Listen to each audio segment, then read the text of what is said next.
Little Desmond Lewis, also Charlie Davis, they take a little shame from out we face. But Sobers as a captain, he won plenty coaching before we cricket end up in a disgrace. Beatty here that he became a father, he catch out whole first in the cover.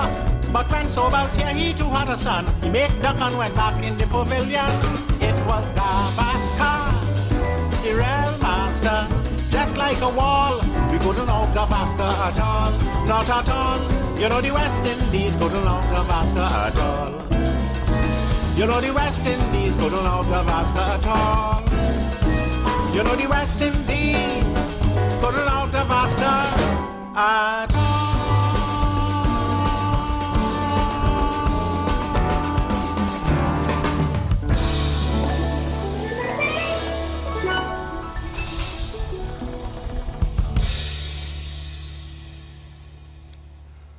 Good afternoon, Trinidad and Tobago. Welcome. Trinidad and Tobago. The listening audience on the international scene, welcome. Those in Africa, those in the US, those in Europe, those in the Middle East, welcome. The management and staff of The Street, I-91.9 FM, welcome.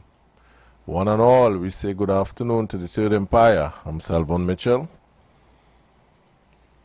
Supposed to be alongside two other empires, Rolando Rolox, Stephen Matheson, who are on Business of State, but in a short they will join us in the cockpit of the Third Empires. I start this afternoon, really running on the time, by giving thanks to the Creator, thanks to the energies, thanks to the universe for having us on this earth. Thanks for the wonderful gifts of family, friends, children, partners, companions.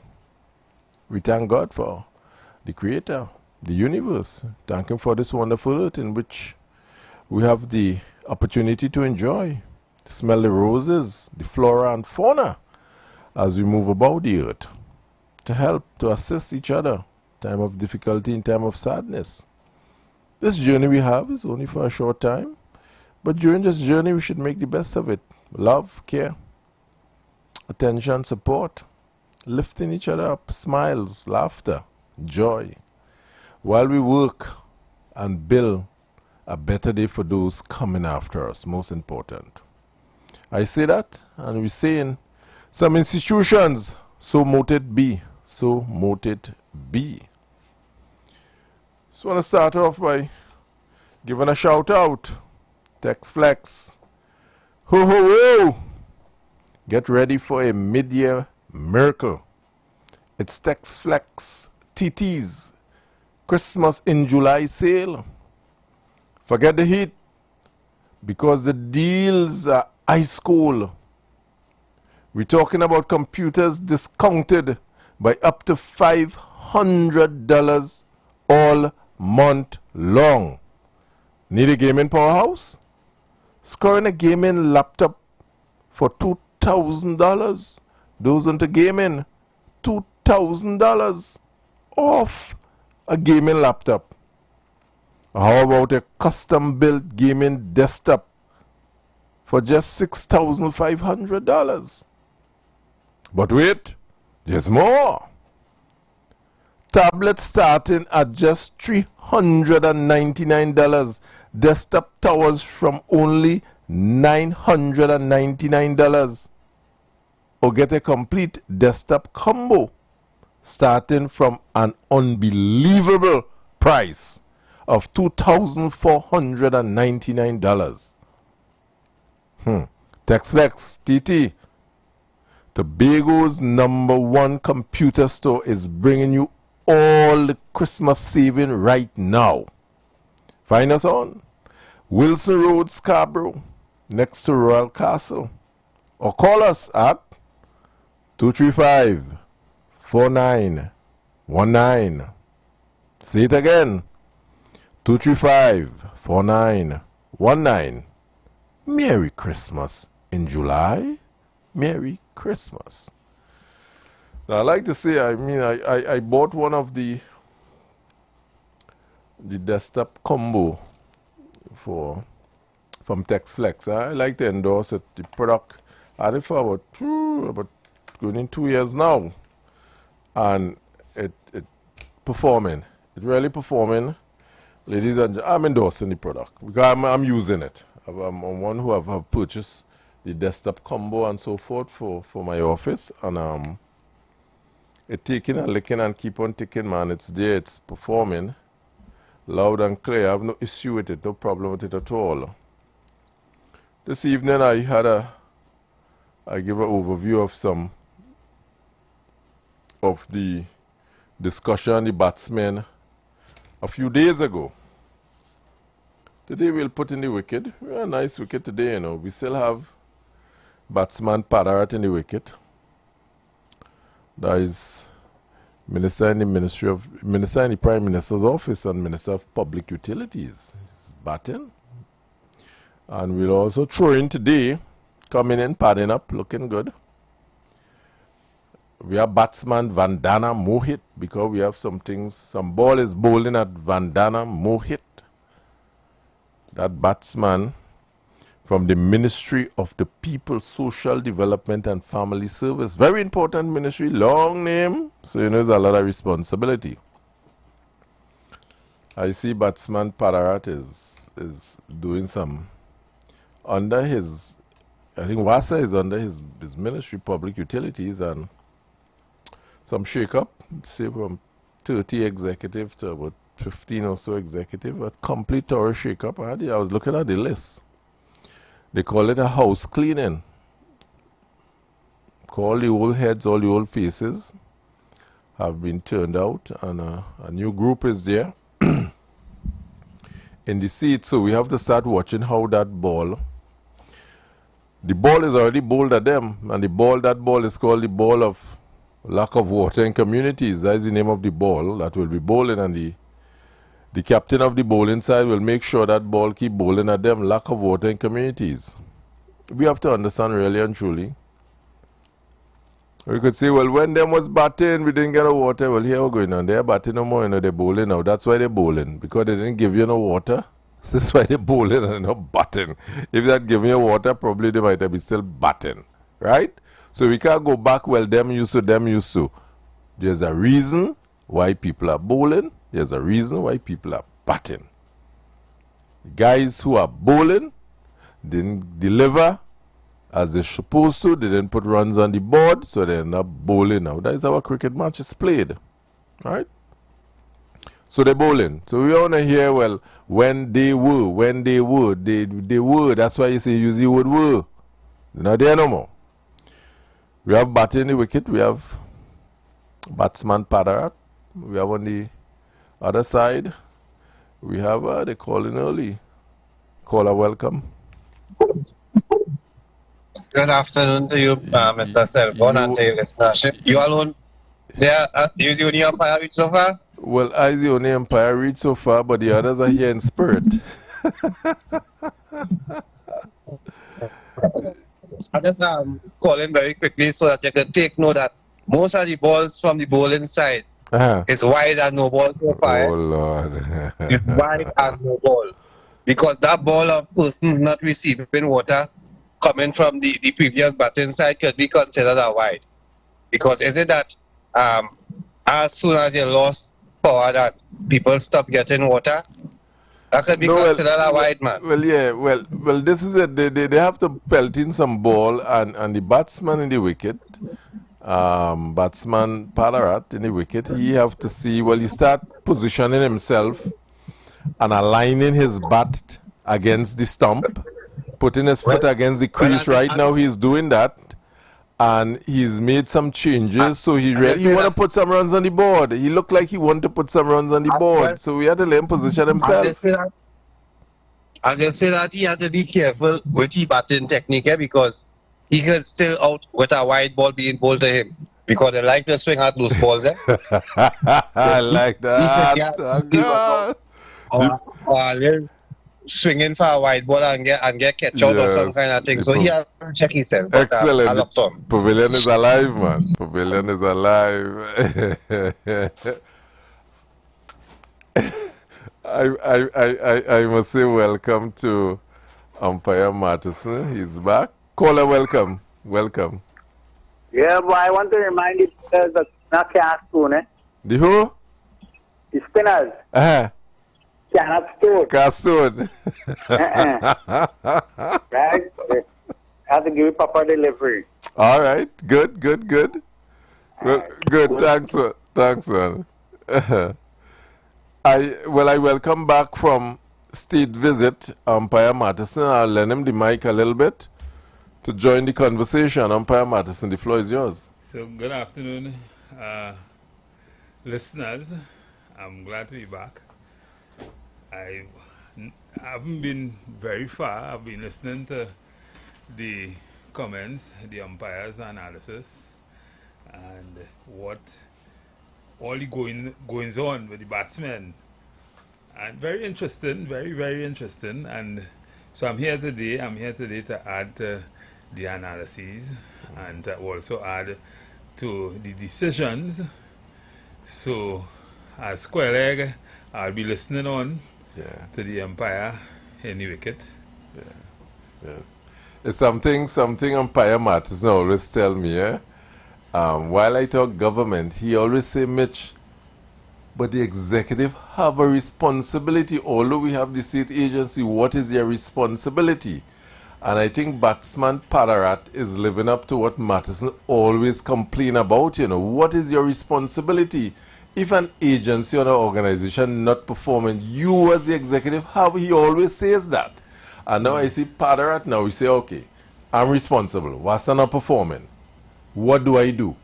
So he did a whole house cleaning. Right. All the executive, he say, look, change out all, put in a new team, so hold me accountable now for performance. I start with that.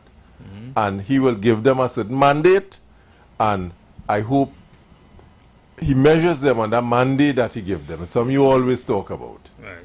What is your responsibility? Do something about it. Don't just give excuse then. Do something significant, change the players, change the tools they use, and change something, and he have done the entire executive of WASA he have replaced. Right, and so the hope is not, the hope is always, because we like to be balanced on this program, so the hope is always that it doesn't become the same thing all of them do when they get in office, right? If you're changing people, change people because for strategic reasons. I don't change people because the PNM, or change people because the PNM put them there, or change them for strategic reasons. Yeah. And the thing is, the problem with WASA, in my view, has always been a human resource management issue. Right? It always appeared that apparently, like, you don't have thinking people there. You don't have people who understand and connecting with the ground, with the people. And so the question must always be whether or not the change you're making, because whatever change you make, it must say something, it must result in some kind of positive outcome. Some kind of positive outcome. Yeah. So I would hope that WASA is operating with a particular vision, mission, strategy, organizational strategy, and that has to be a national strategy to bring water to all the people, or to at least give people water to the extent that people are comfortable and able to function, because that's a normal, natural thing in life. Yeah. And if you could do that to the majority of the people, then you win. Then you could see that the changes they made were good and valid and just and strategic. Yeah.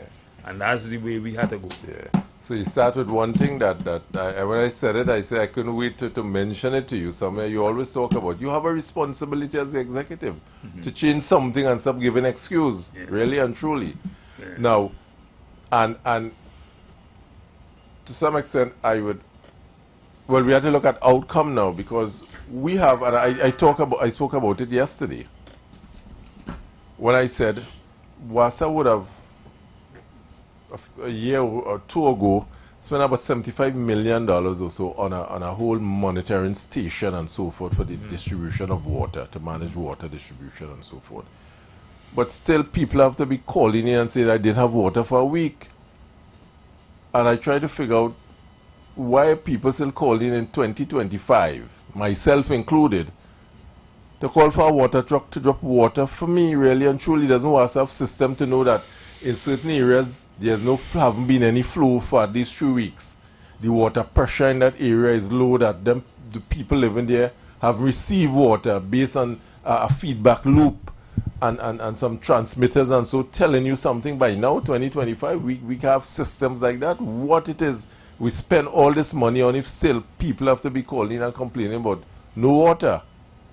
What's I supposed to know when have no water by now? For some reason, I don't know, for some reason, it's a combination of different things there. Aging infrastructure, poor management, poor engineering, designs and structures. It's a combination of all kind of things. I still wonder why does put pipeline under the road, and when heavy vehicles pass, they burst in them. And I still just be asking myself, so they can't put that on the pavement on the side of the road, so when they had to dig and do repairs and things, why, you know, it must have a reason for these things, because they're doing it since they're small. Yeah, and they're working and they keep doing it. So somebody need to say why you're doing certain things. If it is to make for somebody else to make money continuously, perennially, or if it is what you're doing it for. I mean, because people complaining about the same thing all the time. Yeah. I must say a good welcome to umpire Rolox. Rolox, the mic is yours. Yeah, I think the deeper issue, as Matheson was discussing, what is for me more salient is the issue of the management, the HR and the IR issue. Is it proper? The question must be posed. Is it proper with regime change to change state heads and of boards and, well, let's take utilities for example? And if so, how this must be done? One theory is that, listen to me, the government will have policy. A director on a board is a government appointee. I can't expect that person from the other regime, the bowling side, to really comply with the wishes of the batting side. That's the theory behind it. But even so, how should this be done? And what is the human resource effect of doing that? As Umpire Matheson would say, at the end of the day, remember, a board would have been going in a particular direction. So is it really good? Is it sense for us to lose human capital every 5 years, right? And do these people really stymie the instruction? Would they? No, that's the thinking, eh? They will not comply with the batting side because they were appointed by the bowling side. So when the batting side is batting, they have to go, right? Well, you know the cliche, he who pays the piper call the tune. So right. Sometimes the idea behind the politics does be that if I pay in you, if I who put you in place, then you are beholden in some way to me. And then you will follow my strategy, even if not my strategy, but what I want. My vision for the my organization. Vision. Not just my vision, but even when I leave, you might be inclined to continue along a path that the new government is or not the aligned new with. administration is not aligned with. I don't know. Maybe that's what they see. That's the theory. It's a school of thought. It's a school of thought. That's why they do it. Yeah. But to me, from where I sit, and the understanding of employment law contracts and contracts for workers and that kind of thing, because this pervades not just at the top, but it goes down to the people who were given contracts under the last administration and that kind of thing. And the question is, what is the ethos behind terminating those persons also?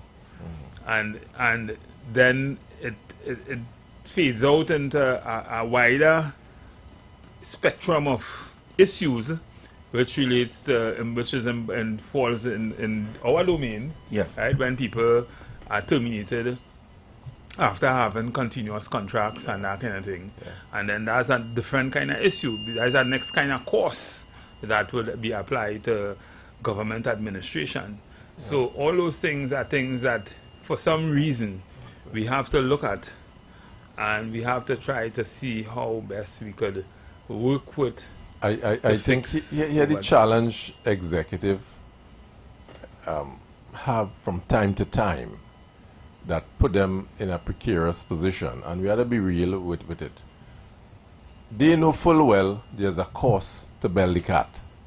They know some of these, they will win the case. Some cases are legitimate, but they stand the bongs. They'll put aside and say, state, we know we have 5 million to spend and so forth, but 5 million, like one person? No, I know the salary big across there, the salary tall.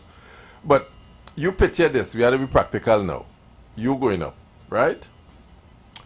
And you see this man or 3-4 of them who is executive in that organization campaigning with the next man for you not to end up there.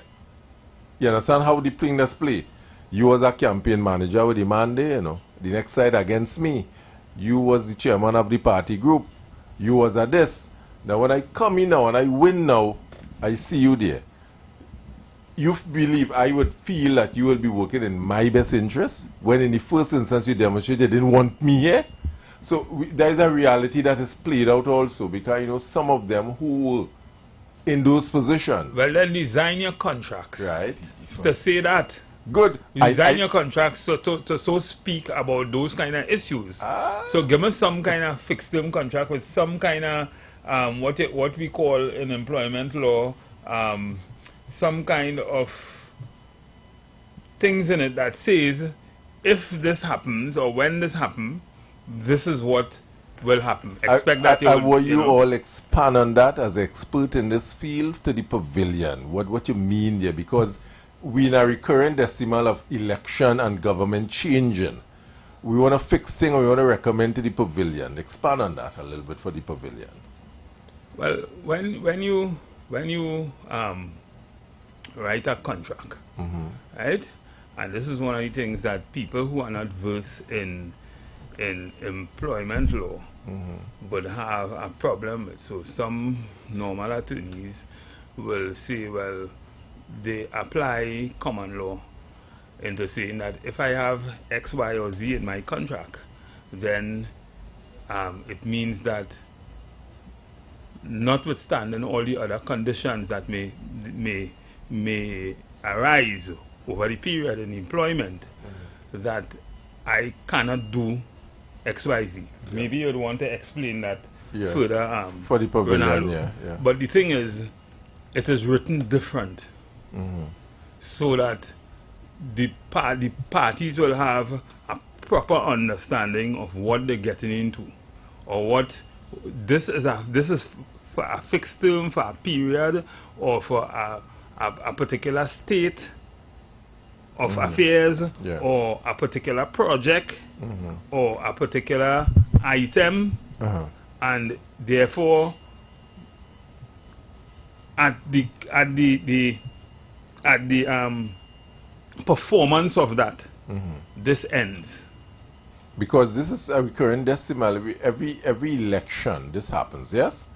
And this, I think this is the first time it is being discussed in this way, you know, in terms of the legality of it, how it can be treated to fix the mischief that is a mischief that they're trying to address, but nobody are really coming with a proper solution as to how it should be fixed. You know, everybody, Zanti-Wine and the state is bearing the burden of fixing that every election. It bears the burden of it. This goes back, I remember, from Pandey time, with bans from NGC and so forth, and it goes back a long time where you come in, I don't like you because probably you are campaign manager, so and I will get rid of you. And as far as I'm concerned, well, yeah, I know you'll win, you know, but the state will pay you. I don't feel the impact in my pocket. Well, there are a couple issues at play, right? First, to begin, there's the political issue, which is related to what we do, but really, and it affects what we do, but really and truly, it's not the mainstay of what we do. regardless of your political affiliation, it's hypocritical not to admit that you are a political appointee. You didn't go there because you were recruited by HR and Associates. Good? No, sometimes they are. Sometimes they are, but they went there for the interview knowing that they are selected for the position. And that is in the purview of the government, of the state. There's nothing wrong with that. So when that government comes to an end, it's like the plain land. I don't understand the discussion about I wish I could stay longer. I don't understand that. Because it was with full knowledge that I know I was hired on a particular directorate. Not because I don't have a skill. I'm not saying they had favor in terms of skill, right? Because everybody there, normally, they are professionals in their own domain. However, that was not the basis, the total basis of a hiring. Now, the other issue is this. That's the political side. All of these things, all these expectations and management could be done from the HR side and the IR side. There are regulations that govern public servants, you know. There's a reason why, if you work in Elections and Boundaries Commission, you can't be with a red jersey. Campaigning. Okay. So there are management systems for professionals of all caliber. Often enough, and I have that argument with Mr. Matheson all the time, we have a lot of regulations to govern people from middle management below. And those on top seem to be, you know. Now you really find those on top who have a particular experience. For example, Wassa was the whole executive and so forth. You find them most times staying away from certain things because they understand the climate. Obviously, not that people are akin to the different professional, you know, preferences, etc. Their political preferences. But when it comes to industrial relations and human resource management, you'll find yourself in a conundrum if you continuously, unceremoniously, just give contracts without proper stipulations. So, for instance, it's no rocket science. Government is for 5 years. Max. Yeah, but you see, the thing is, we don't have employment at will. We're not the US. We're not the US, so we don't have employment at will contracts. Yes. With workers. Meaning, I could terminate you without cause. Yeah. Or I could just terminate you because maybe you're not performing, or maybe we don't have that kind of laws. We have employment at will termination for cause. So you can give a man a 2-year contract, and then at the end of that 2 years, he performed really good, and you extend that contract, right? And then you extend it again. But the party lost. And then the party lost halfway through the last extension. A new government coming. A new government come and you say, well, here what happened? A new government coming. So you had to go. It don't work like that. No, that man he has a reasonable expectation to continue working, because his work was going on. He was and the job continues to exist. The job for which he was doing continued to exist. So he now have a good reason to take it to court and win here. So what I'm saying is, if government will understand that and fix the contracts. But you see, the people who just be doing contracts for government workers don't understand what I just say. They need to come in the third empire's box. So the thing is, they keep making that mistake. So every 5 years, perennially, there are hundreds of matters ending up in the court. And the people suffers. And not just the people suffers. The government had to pay because... Not the government had to pay, the people, the taxpayer suffers, so money. So all those things are things that I address. I mean... So a solution is, if you have a 5-year government, so are you saying... then no board contract should be beyond 2.5 years. Are you saying the batsman... Why? Maybe it should be for a fixed term for 5 years. No, I would even not give you 5 years fixed term. Are you saying batsman Padarat back is against the wall right now? Well, we're looking at it from the umpire's box. You have a whole executive of 30 people move, 15 coming. Well, that's a different thing. That's a different kind of contract, because those executives will not be considered workers in the first place. Correct. Right? So they will not be considered workers under Section 2 of the Industrial Relations Act, and therefore, because they would have had effective control over a department or a unit or whatever. Yeah. So they would be considered workers. So they would naturally have to go to a different kind of court. They would have to go to the High Court to deal with their matters. Yeah. And they could win too, because reasonable expectation is something that really... And then if you breach the contract, you know, you have breach of contract and that kind of thing. So you still have those kind of issues. So what you're saying, once the function exists and you move me without cause and put somebody else to continue the function, I could challenge that. Yes. So that's why I was saying, if you let's do the maths. There's 5 years, right? And we're talking about the only way you could dismiss somebody is for performance, right? So if I really want to do that, and not just performance, you had to be managing performance. Correct, right? But all the other details, the other details, you have to manage it, appraisals, and all the other HR things. It's not new. Then I'm not giving you. I should not offer you 5 years. I should offer you 2 years and a half upon review, and then continue. Because here's the other issue. So if you want to terminate me, give me a performance improvement plan, correct, or whatever. I could do what I have to do. Caller, welcome. Good afternoon. This topic, all of this person is so dear to me, because I really don't believe that MPs should be ministers unless you have a work ethic like Jack Warner. But Roloff, you said something that raised a question in my mind, and it's what ministry is really running effectively so that any change in government, the government could say, well, hey, you hang on there, we go keep you because you're doing a good work in this ministry here, and you can continue doing what you're doing. If you don't speak anything, however, in terms of implemented additional policies that we want to see, yeah, but you could stay because you've been doing a good work for the nation. And it just brings me to the Jeremy was good when he was with PNM, but the PNM members calling him a dunce AG.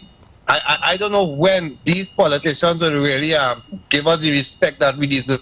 You know, what ministry really running effectively so that we could truly say we will hold on. Caller, you seem to be breaking up there. Just give us a shout back. Yeah, so if you... The top number. Yes, 3420081. Yeah, callers, that's the number that seems to be functioning best. If we get the calls on that number, it will be most appreciative. You see, 3420081. Caller, welcome. Caller. Afternoon. Very good topic. I was listening to the caller who called just now, because I was going to ask you all, I don't know, I'm asking for my information. Who hires the contractors? Any contractors? Who hires the contractors? Who are the managers of the contractors? Is it who? You mean contractors who perform work or contract like workers? CPEP, all right. Would be hired the CPEP contractors? Would be the management of CPEP, if it's CPEP you're speaking of. Right, who also, yes, but who hires the managers of CPEP? The board will hire the managers of CPEP. What is happening with CPEP? I mean, let me be honest with the people. Yes. And PNM people know this too. She's still learning. Go ahead. I want to hear a question. I'm listening. I want to ask another question. But anyway, go on. Yeah. So to answer that question, who hire the contractors, ma'am? The politicians is hire the contractors. The politicians send them and say, this is who I want to hire for this year. Right. Who hires the politicians? The people. All right. So it boils down. You could get rid of all that and say, the people. So what you're saying, the people hire the contractors? It's not. I don't understand. The people hires because remember I asked who hires the contractors. You say the politicians. Who hires the politicians? The people. So at what point in time would I know how the people reach there? I know in my time. I know an administration, and you all keep on saying government. It only have one government in Trinidad, Tobago, Trinidad executive, government. No, we have administration, yes. right? Yes. So so we have administrations coming to whatever, right? I am still worried about when are we going to get down to the facts. I know the administration, whoever is there, hires whatever people. I don't know much about contractors because I don't know where contractors come in. But anyway. Okay. No, so I mean, so I'm still in wonderment. So, like if I'm a contractor, I could be a contractor, did somebody contract me, call me, or I go to them? Let me just walk it a little bit. I understand what you're saying in the wider space of things, but there's what we call legal obligation. And the legal obligation is a representative of the people, that is the executive, will appoint someone who have legal authority to so do.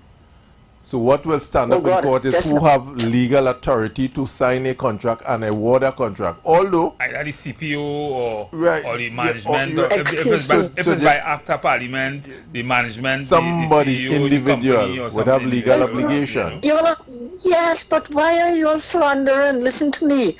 All I'm trying to get, you're bringing in legal. Where the legal people come in? So that's what I mean. Why are you all throwing it off on somebody?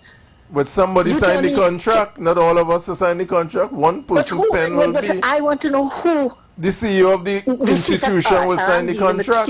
Okay, let's deal with CPEP. Just now, let's deal with CPEP. Right. The CEO of CPEP will be the one who signs the contract with the contractor.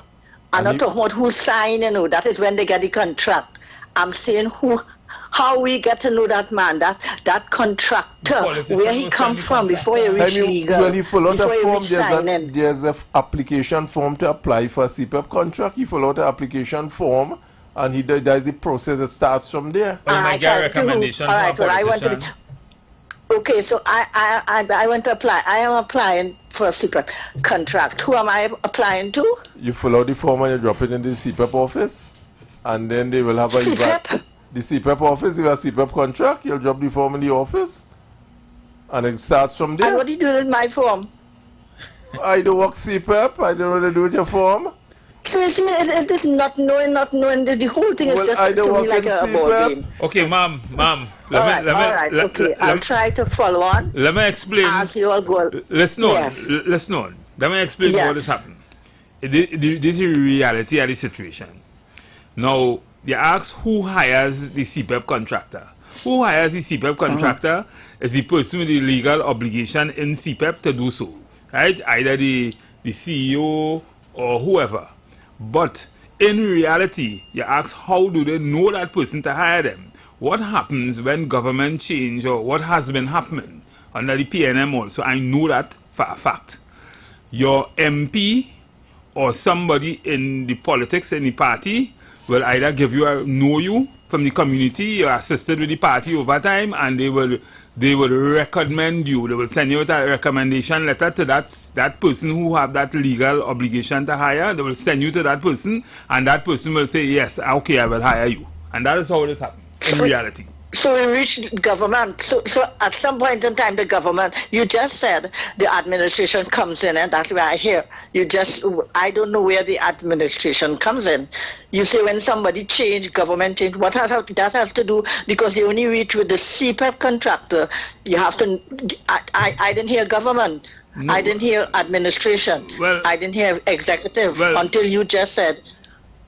Well, the thing is, so, to be fair to you and to be fair to the public, a lot of things happen that the normal well, I think everybody know these things. Who you know, for you to get certain things in like CPEP contract and thing, you have to know somebody, right? Somebody had to know you. Somebody had to get some favor, and the favors usually is a CPEP contract, and I just indicated that somebody will recommend you, and that somebody obviously will be somebody known to the person who they recommend you to. That person will recommend you to that person, and that person will then be given that, you'll then get a CPEP contract or whatever. In the case, that's how it went before. I don't know how this administration do it because they are not in office. And at the end of the at the end of the day, who pays the CPEP contractor? The state. Oh, well, that's what I wanted to get down to. I'm not hearing the state in it. I always thought you do like if a man have a contract, I don't know where you get a contract from, and it's just about, so the state, it belongs to the state, right? Yes, ma'am. The state pays. Yeah. Oh. Okay. But then the state have all the say if the state is paying, the state have to know who, when, and where. And why, but I know, okay, we reach the state to me, right? Yeah, so I'll listen on. Yeah. Thank you very much. Thank you very much. Thank you. All right, okay. All right, we have a next caller. Welcome. Good afternoon, gentlemen. How are you? Excellent. Right. Okay, well, right? Yeah, no. It's always troubling for me that once we have a question about a particular section of people, we always hear the tune that they want people to dance to about others do it. I remember the same thing when that question was asked about having a family act as a certain position of being an assistant to the PM. It was said, well, Minister, what was his name again? Who acted as Mr. Robinson did it when he was PM, only to find out that was a total lie. Now we have this whole thing about with the elected people, selected people, however you want to put it. Once it is a party come in power, did it for them. When I actually remembered complaining bitterly as to why was it that they left all the people from the previous administration in the Ministry of Legal Affairs, and then all the documents for the Beach High School investigation disappeared. It seems to me that only one party fires everybody with once they come into power with immediate effect. Which is the party? Which party is that, caller? The present party that's in power. Because when Dr. Rouse came into power, he allowed the people who met in CPEP contract to expire, which is what it's supposed to do. It's a contract. And if you fire outside of a contract, you are supposed to be sued. Because if I sign an agreement with you, sir, for something for 2 years, and in the middle of that, you decide to fire me for without proper terms, an allegation, and you waive a paper, like if it's a manifesto, and Ramazan, and tell me I corrupt, then I'll put you in court. Yeah, but I agree with your caller, but here the mischief in that. It's a contract. All right. It's a proper kind of put it nice. Let's expand on that for you in a little bit, caller. You can always shout us back, yeah? You took all right, no, but that's what I wanted. So I hear what the caller saying, but here what is the mischief in that? So what he's saying is very correct. It happens. But here the mischief in that. The mischief in that is on the eve of elections, you don't know if you're going to win or lose. You give them a 4-year contract. 6 years. Or a 6 years contract. What you're doing, you're tying the hands of the other party who may have their own strategic objectives and their supporters and the people who support them, and that mightn't fall in what you so that is mischief. There's mischief. Well, that is exactly what I was saying.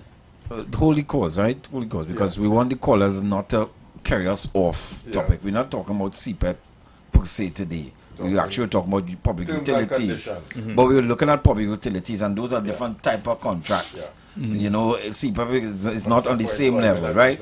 We're talking about appointment to state boards, basically. And those contracts, that's a different thing. Which is a different thing from the CPEP contract. And the principle is this: if all these things are time bound, then those things can be regulated. Elections is every 5 years.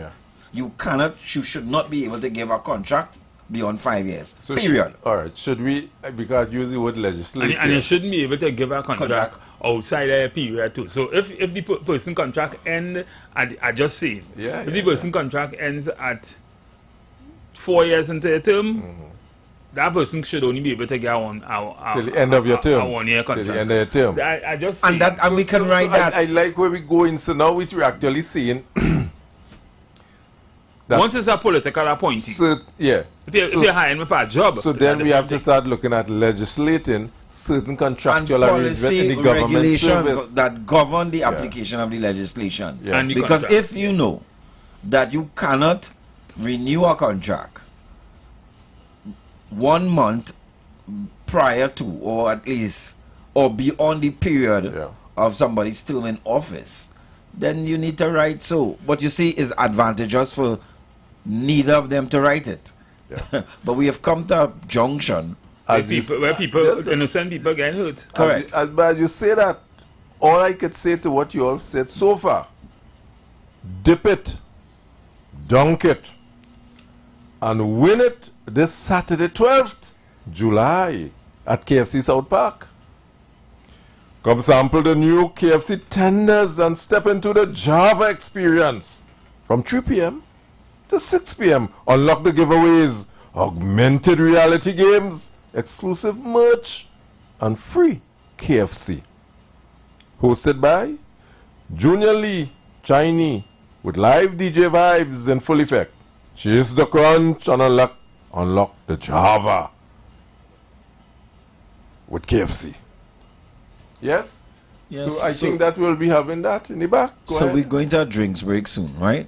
Yeah. But we're staying on course, right? Because we will get distracted with different types of contract and they're governed differently. We are talking about state appointments on boards. We have Paria, Heritage, WASAT, TNTEC, Port Authority, or whatever. We're talking about utilities. And how those contracts should be structured from an executive standpoint and a board standpoint and so forth. A board standpoint especially.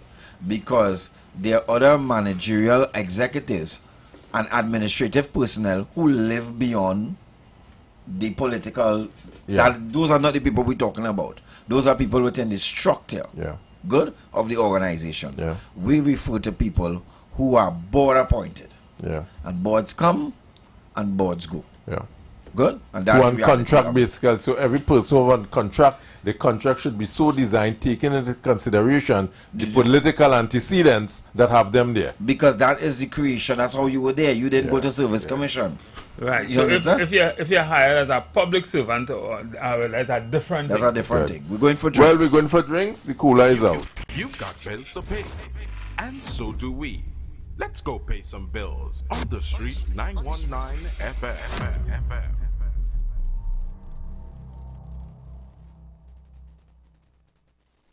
Attention business owners. Are you looking to reach a vast audience and boost your brand's visibility? Then look no further. The Street 919 FM is here to help you shine. With over 170,000 followers on our social media platforms, our radio station is the perfect platform to showcase your products and services. Join us and let your message be heard by thousands of eager listeners. Contact us now to learn more about our affordable advertising packages. Don't miss out on this incredible opportunity to connect with your target audience. Advertise with the Street 919 FM today. For more information, call 399-5959 or 384-2232. This summer, give your child skills of a lifetime with several boot camp. Children between the ages of 5 to 17 come enjoy Children Iron Chef competition. Your child will learn to prepare healthy breakfast, lunch, dinner, CPR, first aid, and conflict management. With field trip, your child will be given free apron and certification upon completion. Call 492-7397 or 336-4935. Institute of Health and Fitness Company Limited, located at number 79 St. Vincent Street, Tunapuna. For the month of June, registration will only be $50 to book your space, and you can pay the tuition fee before the start of camp. Ikaro, I am Alatumishe Ifabamishe Aganki, better known as MC Duke. And every Monday between the hours of 9 p.m. to midnight, I host a show called Orisha, The Way of Life, right here on the Street 919 FM, where I have guests passing through from the Orisha Ifa Baptist diaspora to educate, edify, and inform you, the listening public, about Orisha Ifa practices. So remember to tune in every Monday between the hours of 9 p.m. to midnight for Orisha, The Way of Life.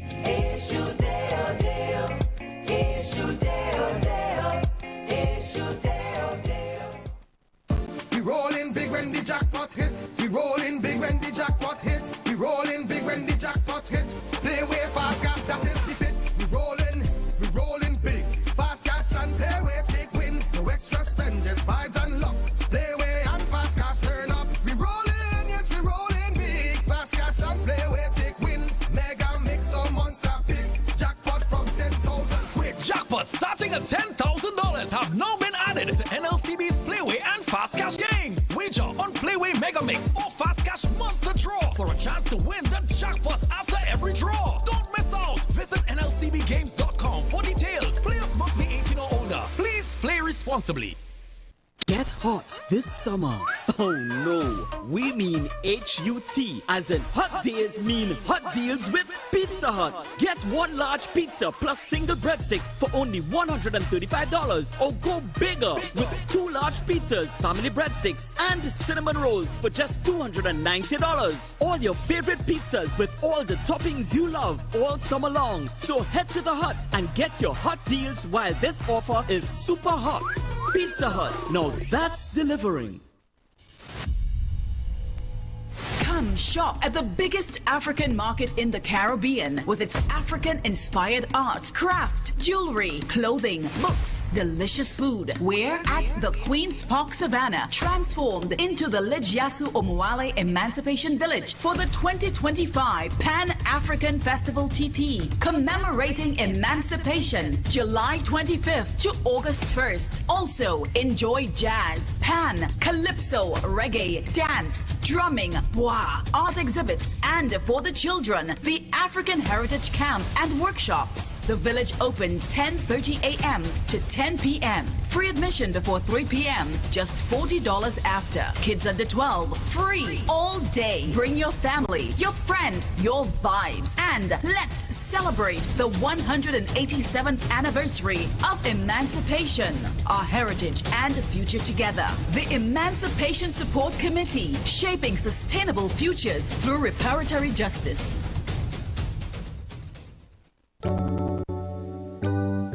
Blessings in the wonderful name of our Lord and Savior Jesus Christ. You are invited to listen to the Final Hour broadcast, heard every Monday from 12 midnight to 5 a.m. in the morning on the Street 919 FM radio. Hear my mom, Pastor Helen Garcia, and myself, Pastor Valentine Garcia Jr., preach the Word of God to the elderly, youth, and children. We can be contacted at 629-0113 or 623-8444. The church is located at 26 Prince Street in Port of Spain. We look forward to you joining us. God bless you.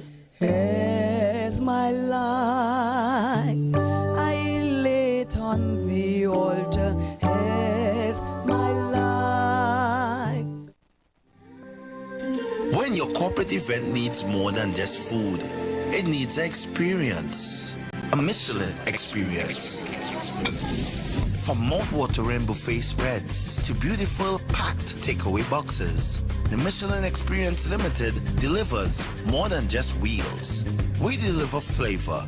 We deliver satisfaction. We deliver excellence straight to your boardroom. Whether it's a conference, board meeting, or a retirement function, go beyond basic. Go bold. or Michelin Experience Limited. Call us now at 1-868-474-2250 or follow us on social media at Michelin Experience. Great food, exceptional service every time. Tune in to The Street 919 FM every Friday from 9:15 a.m. to 9:45 a.m. with Kingdom Health Services, situated at number 125 to 186 Eastern Main Road in Tunapuna. For the program, Health and Healing, merging the old with the new, with Mr. Brent Diet. For more information, call 318-7471 or 484-0141 or 360-4100. It's all about Kingdom Health Services on The Street 919 FM. Join the winning team with Pastor Alkaline John every Tuesday from 11:05 a.m. to 12 noon and every Thursday night from 8 to 9 p.m. live on The Street 919 FM as he talks about Lviv, the power of 5 fruits, one of the most powerful antioxidant supplements on the market today. The 5 superfruits in Lviv are mangosteen, acai, pomegranate, goji, and nuni. These fruits have a positive and profound impact on human health performance and disease. Join him as he gives live testimonials of the Lviv healing powers. To get more information, you can contact Pastor Alkaline John at 516-286-7079 or you can visit his webpage at www.alkalinejohn.com. Remember, every Tuesday from 11:05 a.m. to 12 noon and every Thursday night from 8 to 9 p.m. live on The Street 919 FM. Share the live. Share the live. The Street 919 FM on Facebook and Instagram. Share the live. Iowa George on Instagram. Share the live. Iowa TV and Street TV on YouTube. Share the live. The Street 919 FM. Pavilion, we are back, and we must say a pleasant good afternoon to Empire Simoya, who is joining us. Empire Simoya, the mic is yours. Good afternoon, everyone. Thank you for having me here. Excellent discussion as usual. Yeah, full house, I tell you. All the umpires here. Yep. Can't make no mistake. We seen it anyhow. Anyway, go, we seen it. We seen where a ball went. If it touched the bails, we seen it. So we were on Paralux, you were expanding on the conundrum that exists, let's say, with executive. And we started off with WASA really and truly and what took place with the removal. And you were saying something very interesting in terms of an examination of the terms and conditions of how engagement started will predicate what happens next. And don't think that it is by guess that these things are absent from a contract. We bright people like to believe that they forget certain things. But it was left out. It was omitted. And I am saying that this could be fixed. It's nothing that is beyond IR or HR. It could be fixed. You could write it in the contract. You could have regulations that govern how these contract functions, because you can't put everything into the contract. Yeah. But the regulation or the policy will decide, okay, all right. So for instance, if the person, and I say 2.5 years, right? They have a 2.5 year contract, which is mid the 5 years, right? Yeah. 2 years, 6 months, right? After 3 years, a government collapses, an election is called. What happens to your contract? If you got a renewal after your first 2.5 years. Do you understand? Yeah, yes. We'll be in the same thing again. Yeah. We'll be the same In all fairness, right, to the public and to everybody listening, I don't think in 1980 or prior to 1980 these things was happening. You know why all is happening now with contracts? Because before that we had all the service commissions, we had all the CPO hiring, we had all these things hiring before. When we start having mismanagement, and government realized that the existing system not working in the way they wanted to work. You remember the special purpose companies and things start setting in, but because those things weren't on the establishment, under the the Public Service Commission and that kind of thing, now you had to give people contracts, different kind of contracts. Yes. And so now those contracts you are to the behest of the person who hire the politician, the person who hire you, right? And that is where the problem started. So now what you now have a misunderstanding of what a employment contract is, as opposed to a contract for a car or something. The job continue to exist, that person has a reasonable expectation to continue the employment. Because you was given me the contract all the time, and the job continue to exist. The government changing had nothing to do with nothing.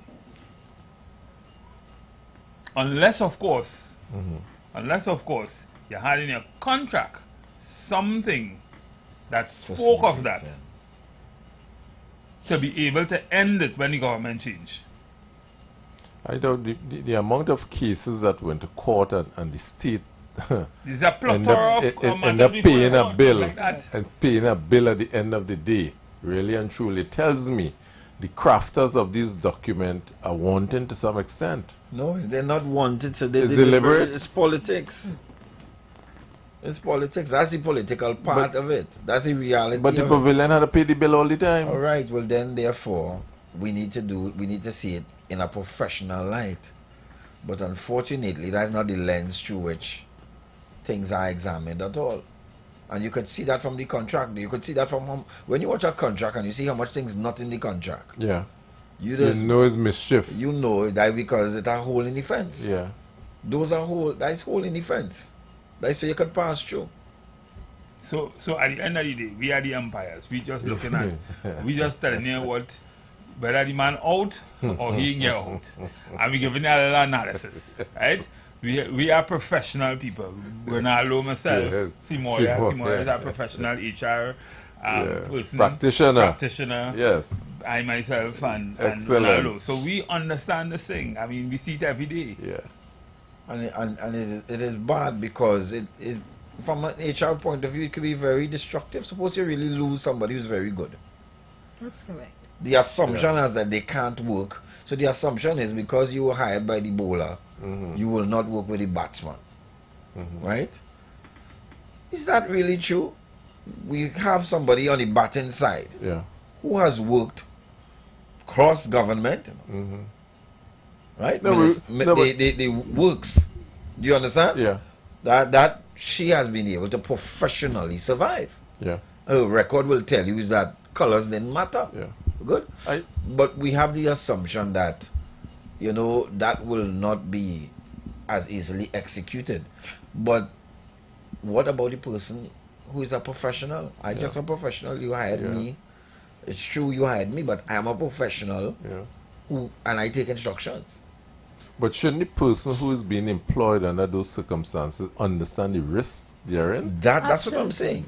Absolutely. I'm a professional. But we need to write that. I'm super qualified, but I was campaigning with the wrong team and I was seen in a colored jersey that didn't win.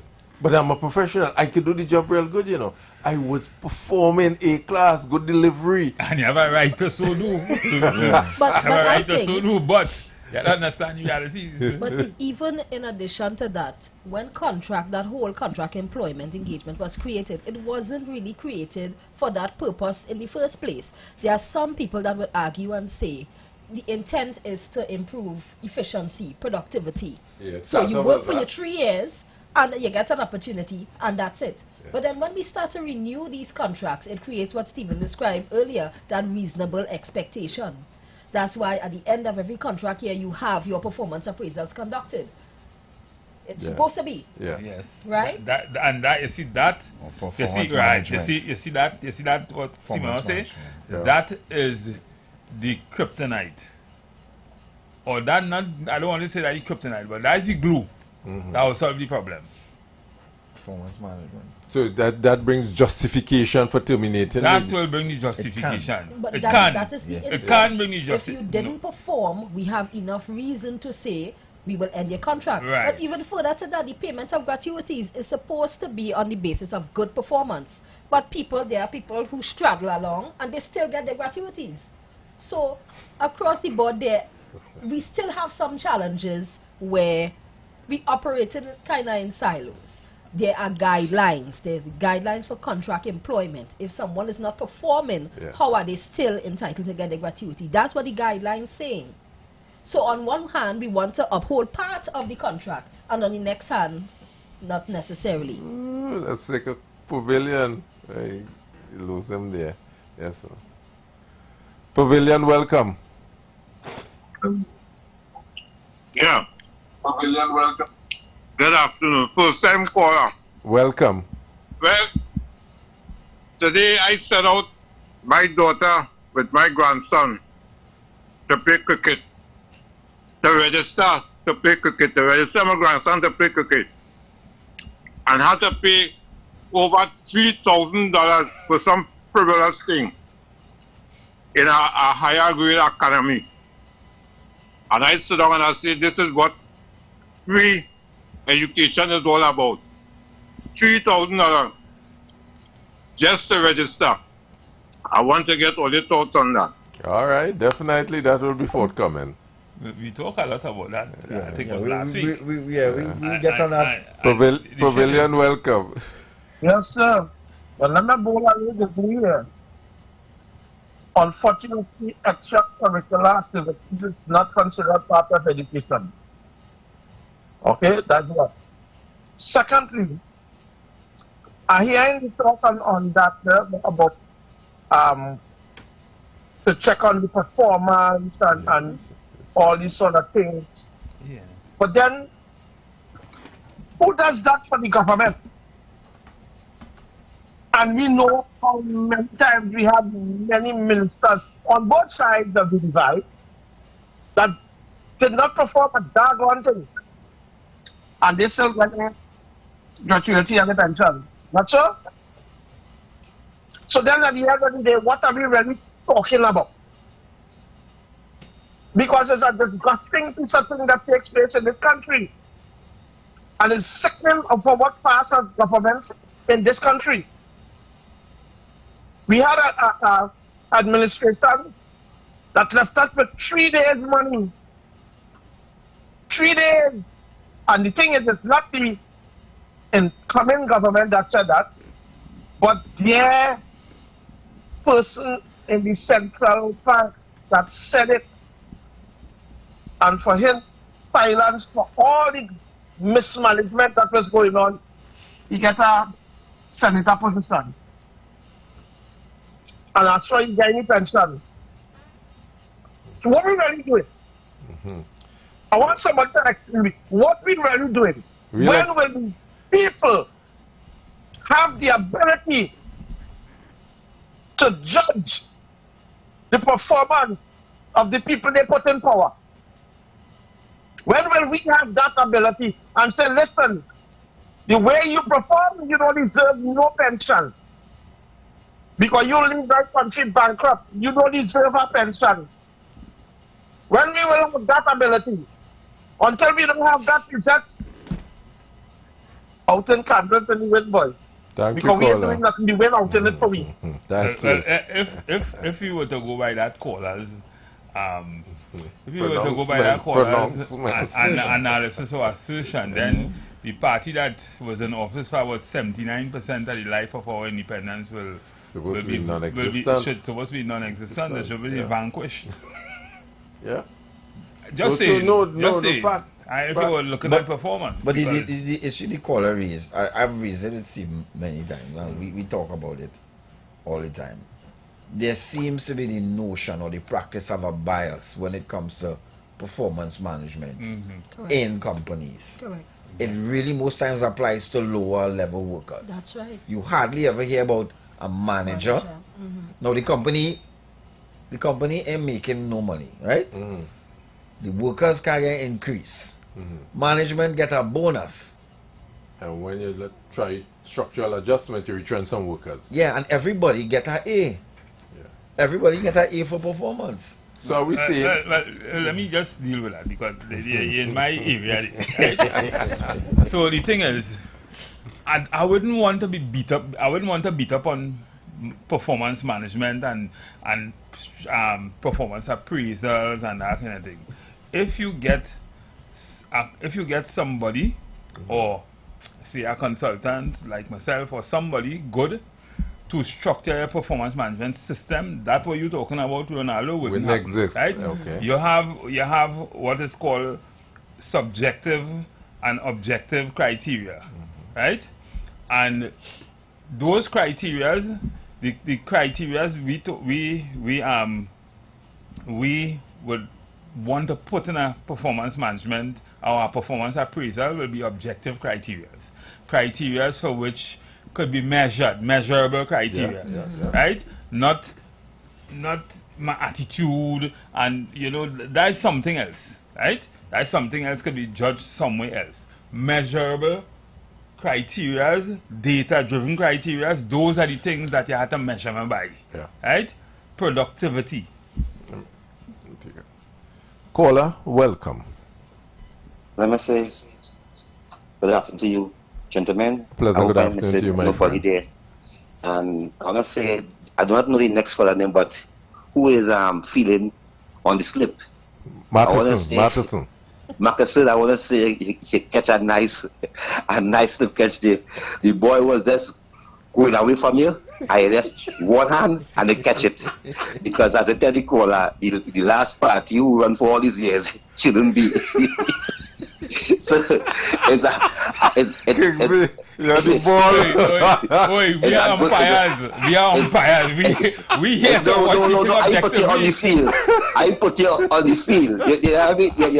You put on the white now. You put on a uniform. What color uniform you put on, color? Let me know what color uniform you're seeing for all day. But I think, but I want to say this, and I want to say the program sound very intelligent. I must say the program sound very intelligent, and I endorse the program because the program sound very balanced, fair, very education, even self-entertainment.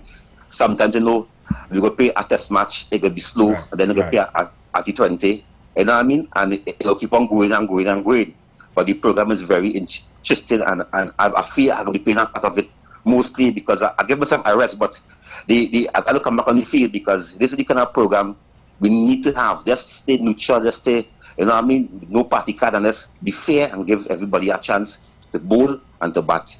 But I want to say this, see this society, we ain't going nowhere with behavior. Because our behavior, and the majority of us want to stay in the PNM, want to stay in the UNC. And that is a problem. Also, many of us want to be saying that they want to go back Africa, they want to go back India. And that is the problem. In understand that Trinidad and Tobago is mother Trinidad and Tobago. And we have to see about here first. And the only song we can say about here, we can remember 1970, when the first time East Indian and African come together to demand. Look, today, it's a shame. When Kingsley was calling for let me vote on constitution reform, let me vote on that. They say no, Kingsley, vote UNC when UNC win, everybody win. But I want to bowl a ball here because today, the Prime Minister, the Cabinet, my supporters, my party, we are calling on the President to say that it's a PNM appointee independent senators. And in the next year or two, my Prime Minister will have the power to pick who she wants as the next Prime Minister of this country.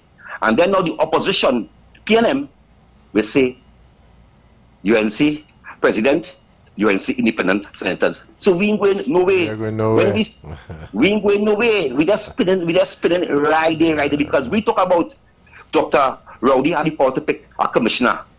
And why you have power? Because he called Gary meritless and all kind of thing. And our Prime Minister, my Prime Minister today, had the same power on Dr. Rowdy. They have nothing and change. It's just a government change, and we continue with the same cycle. But when you're in Rome, I tell you, you have to live like the Romans, because you could be dead politically, you will be killed politically, and it's sad. This is how our country living. This is our country living, black and Indian and a society, a rich country like this, a people like us. We should be living so. We should be putting. Thank you, Kingsley. I want to thank you very much, gentlemen. Thank you. You know, there are no black and Indian, huh? In the Privilege world, is it only have privilege. in the world only have black and white. Indians black too. Yeah. That's privilege. You have more privilege than others. Well, we have always said here, take nothing personal except your pay slip. Eh? Yeah. We dealing with that. And if you feel your pay slip have a color on it, try it. Try it. So it really comes down to, again, the power of the executive to legislate and fix mischief. And if the mischief keep repeating itself, then we could fault the executive for not doing their job, falling on the job. Because this what we're talking about is a perennial thing, you know. And remember, you said it's only corruption when you don't benefit. Right? So we agree that both sides benefit from these loopholes and this mischief. Yeah. But there's an HR drain, there's a human resource drain. Yeah. It's a productivity drain. Because at the end of the day, institutional knowledge, we call it. I always say, listen, all these collective bargaining agreements and all these wage negotiation and that kind of thing. You can't come to me if I run in a company. You can't come to me and tell me you want more money because the year change, and you ain't giving me more productivity. And grocery went up, so I should get more money because the price of gas went up. Listen, it doesn't happen like that in no real society. Yeah. If you're not working, we have two good things going for us in Trinidad and Tobago. Well, I should say two good things going for employees in Trinidad and Tobago, which is why we have poor productivity.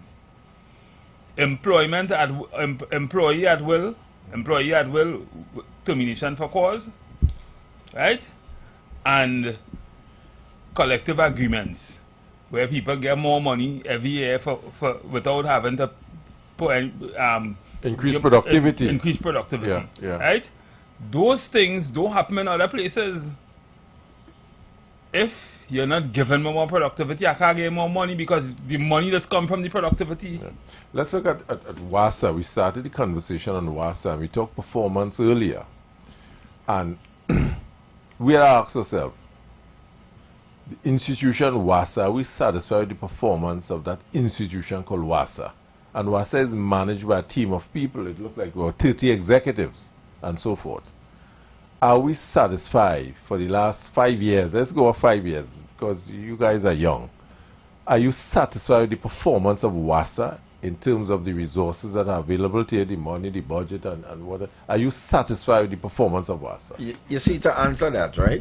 You making assumptions about why they were there in the first place. Exactly. Now remember, as I told you, those things are in the contract of employment. I'm not talking individual, you know. I talking WASA an institution. I was specific. The institution WASA. But then deal with the bureaucracy. Wait, you see, if you say I'm happy with it, well then okay, tralala. Then there should be no cause to move anybody or do some management reshuffling if we happy with performance well. We don't know why. We don't know what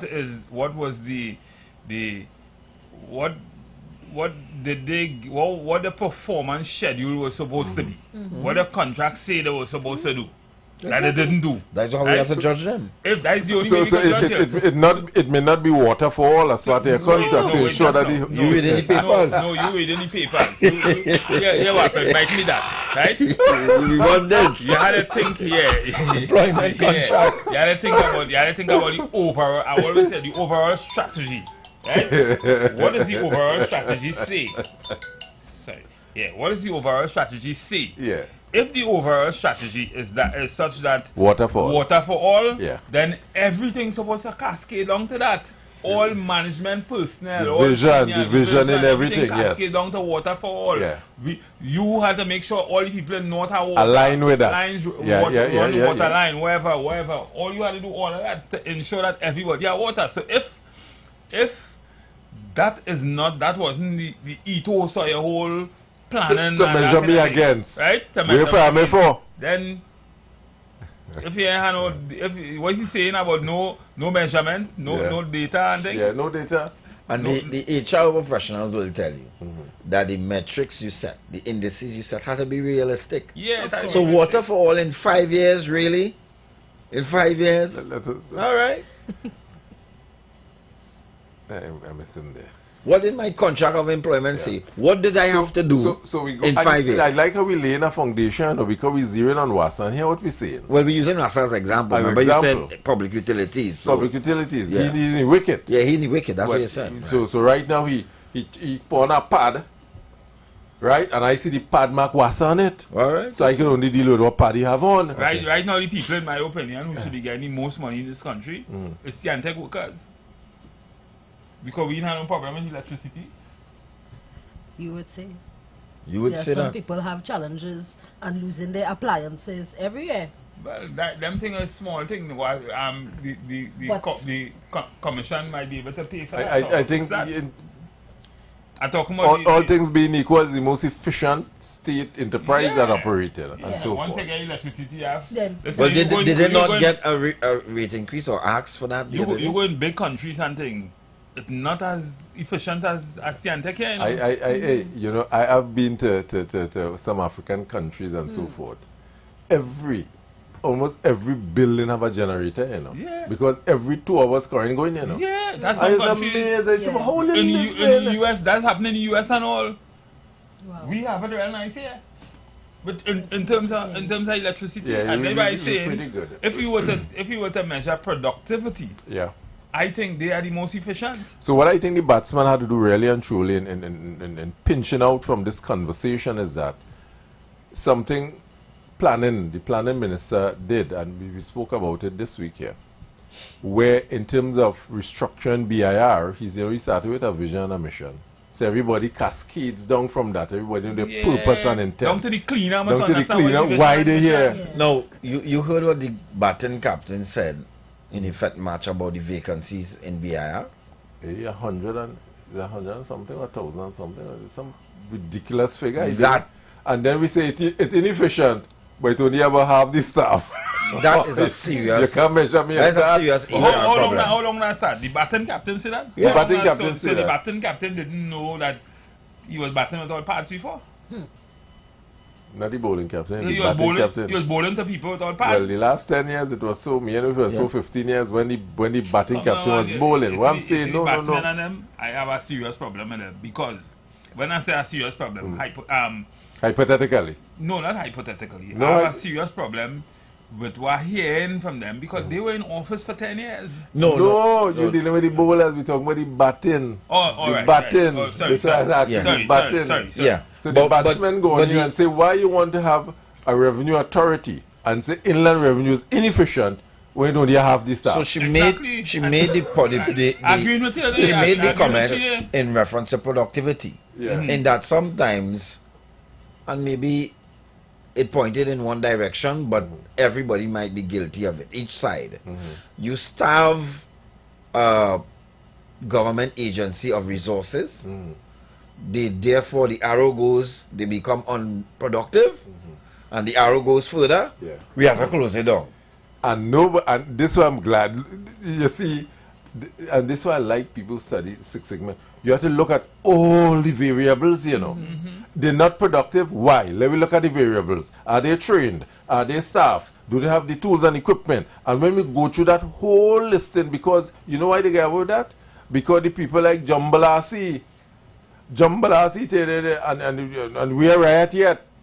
Because they don't feel any foolishness I do, well, my people will support it. And they ask them critical question, justify. So we're going further. That's why I say the man who's batting right now, Padarat, have WASA on one of his pads that says, and I'll ask the question, okay, you move out the 30 executive and you say what's costing how much million, and you put 50 now. But what is the overarching mandate of delivery we should expect from the 15 to measure their performance? And you see, this and is it goes back to what we're talking here. You will say, yo, that's umpire. And this is my yeah, exactly so. This is my rebuttal to Mr. Mattison's point. Because we cannot measure productivity unless everybody is resourced.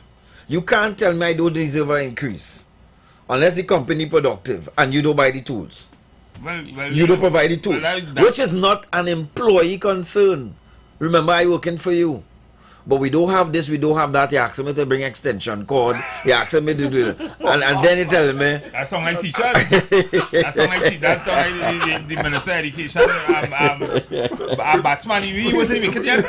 99 wicked. Yeah, we will just talk about school fees and etc. But what I'm saying, there are different factors of productivity. Right? There are things that the employee must do. And there are things that the employer must do. Yeah. When you go around in some offices here today, you ain't see buckets on the ground. Yep. You ain't see people going home because of OSH half day. Yes. That's not employee matter, you know. The employee not productive, you know. Section 6 of the OSH Act. Yeah. You know why he going home? Because they ain't fix the AC. The duty of the employer. The AC, you know. And for months the employees working like that. No AC. We're going home. How you fix that? We sell popcorn? We selling popcorn, we doing fundraising. We have enough fundraising in the office. Nobody ever apologized to you from a government office as the printer not working? Yeah, always. All right. Always. So you want to employ somebody with a printer now then? Go across you and print this and come back now. So there's a fact. But I took and condition, you have to walk with a printer in your laptop bag every day.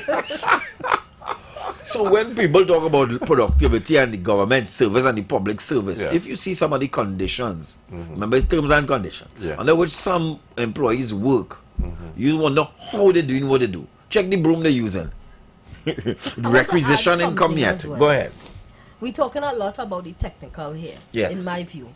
One of the things we don't think about where productivity is concerned is when they start to talk about people management. All right. Now I see it because I'm in HR. I talk to a lot of colleagues. Many people I talk to, everybody cannot stand their manager. There are so many people that are frustrated on a daily basis.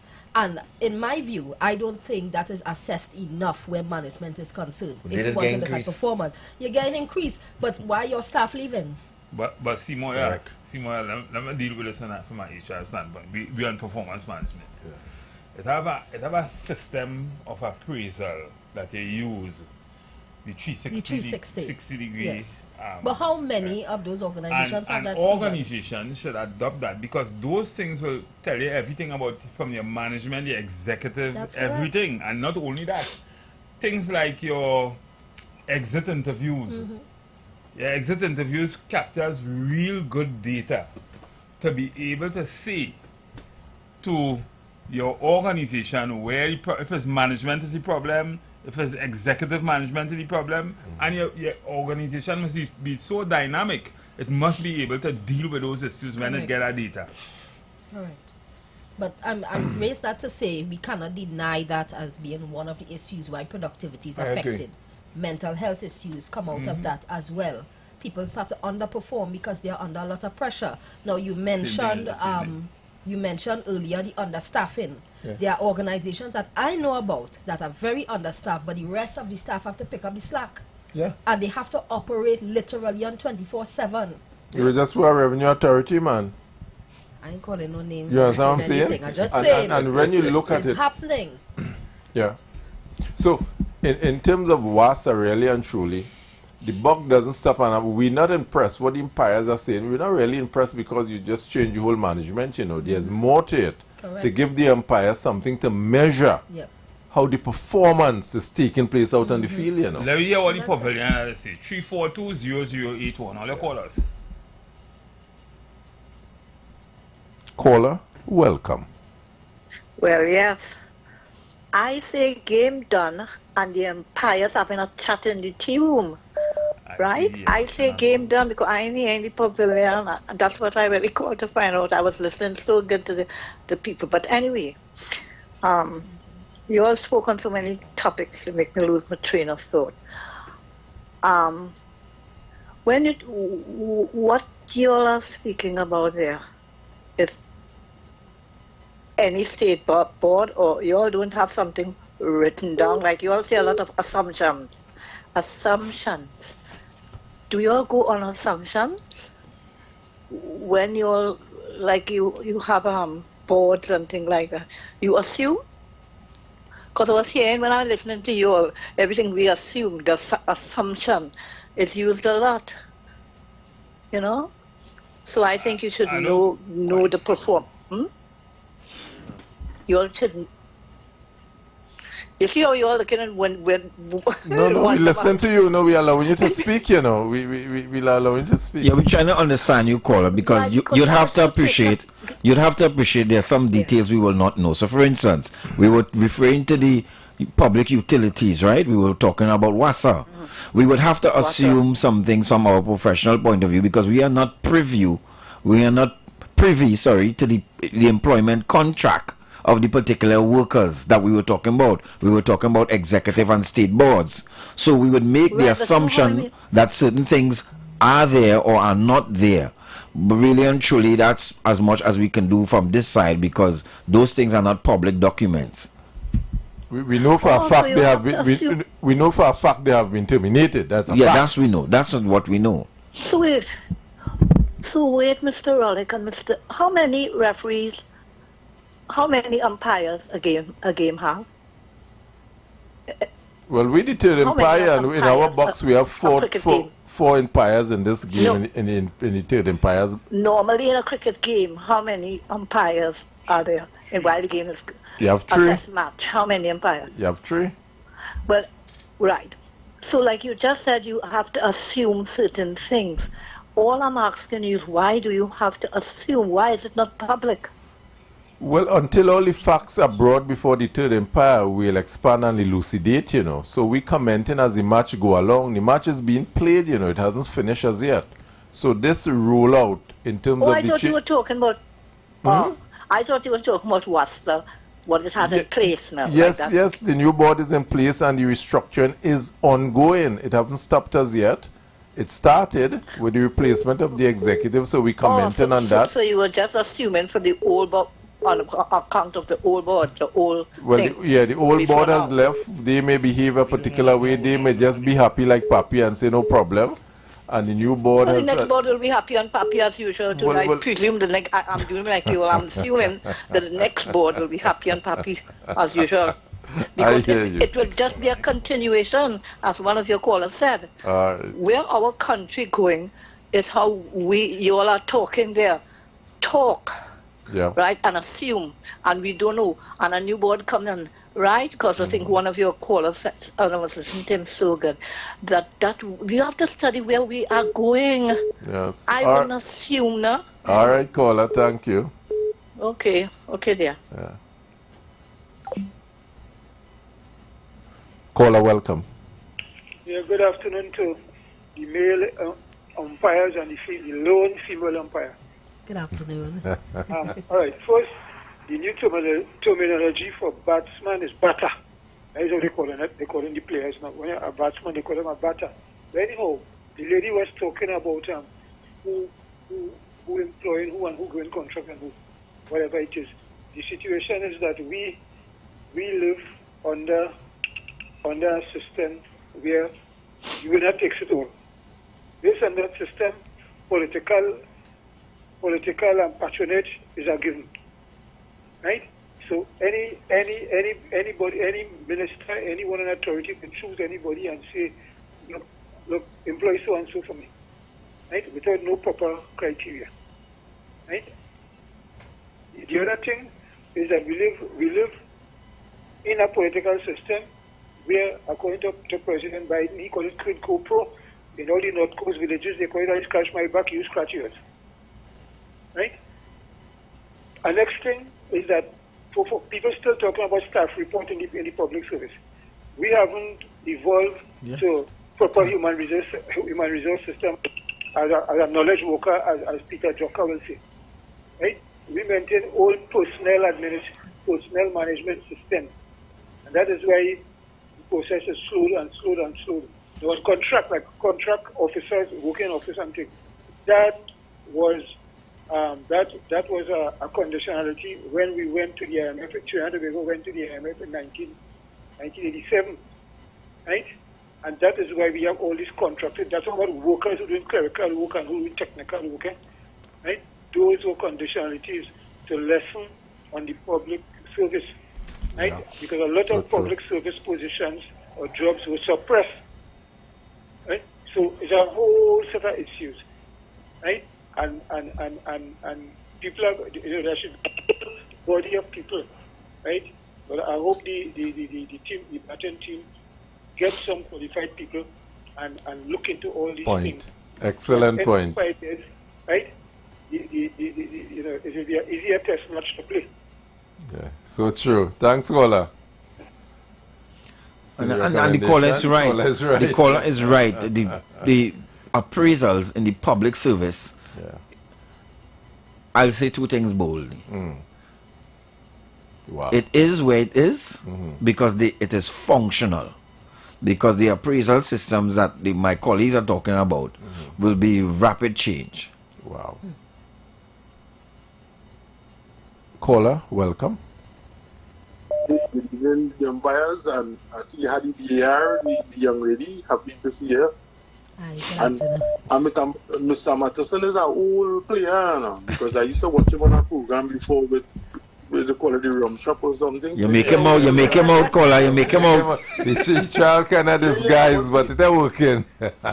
It's working. Just his glasses change. You catch him moonlighting somewhere else as somebody else on our next program. Yeah, I hear you in New York too now. So. And he submits sick leave. Caller, I'm glad for the information. He submits sick leave, you know. But you hear he was in New York. All right. So guys, with these state boards and all that in Wasanti and Tech, don't you think we should just give them like a year contract and renew it every year? And you do an evaluation, because if you look at the structure in Trinidad, we cannot be doing a job. Let's say we set out to do a job to repair this part of the road. But in less than a year, we have to go back and do that same road. That's recurring expenditure. That money is wasted. And you know what's the funny thing? You have a new government, but it's the same old contractors. So the same system going on over and over.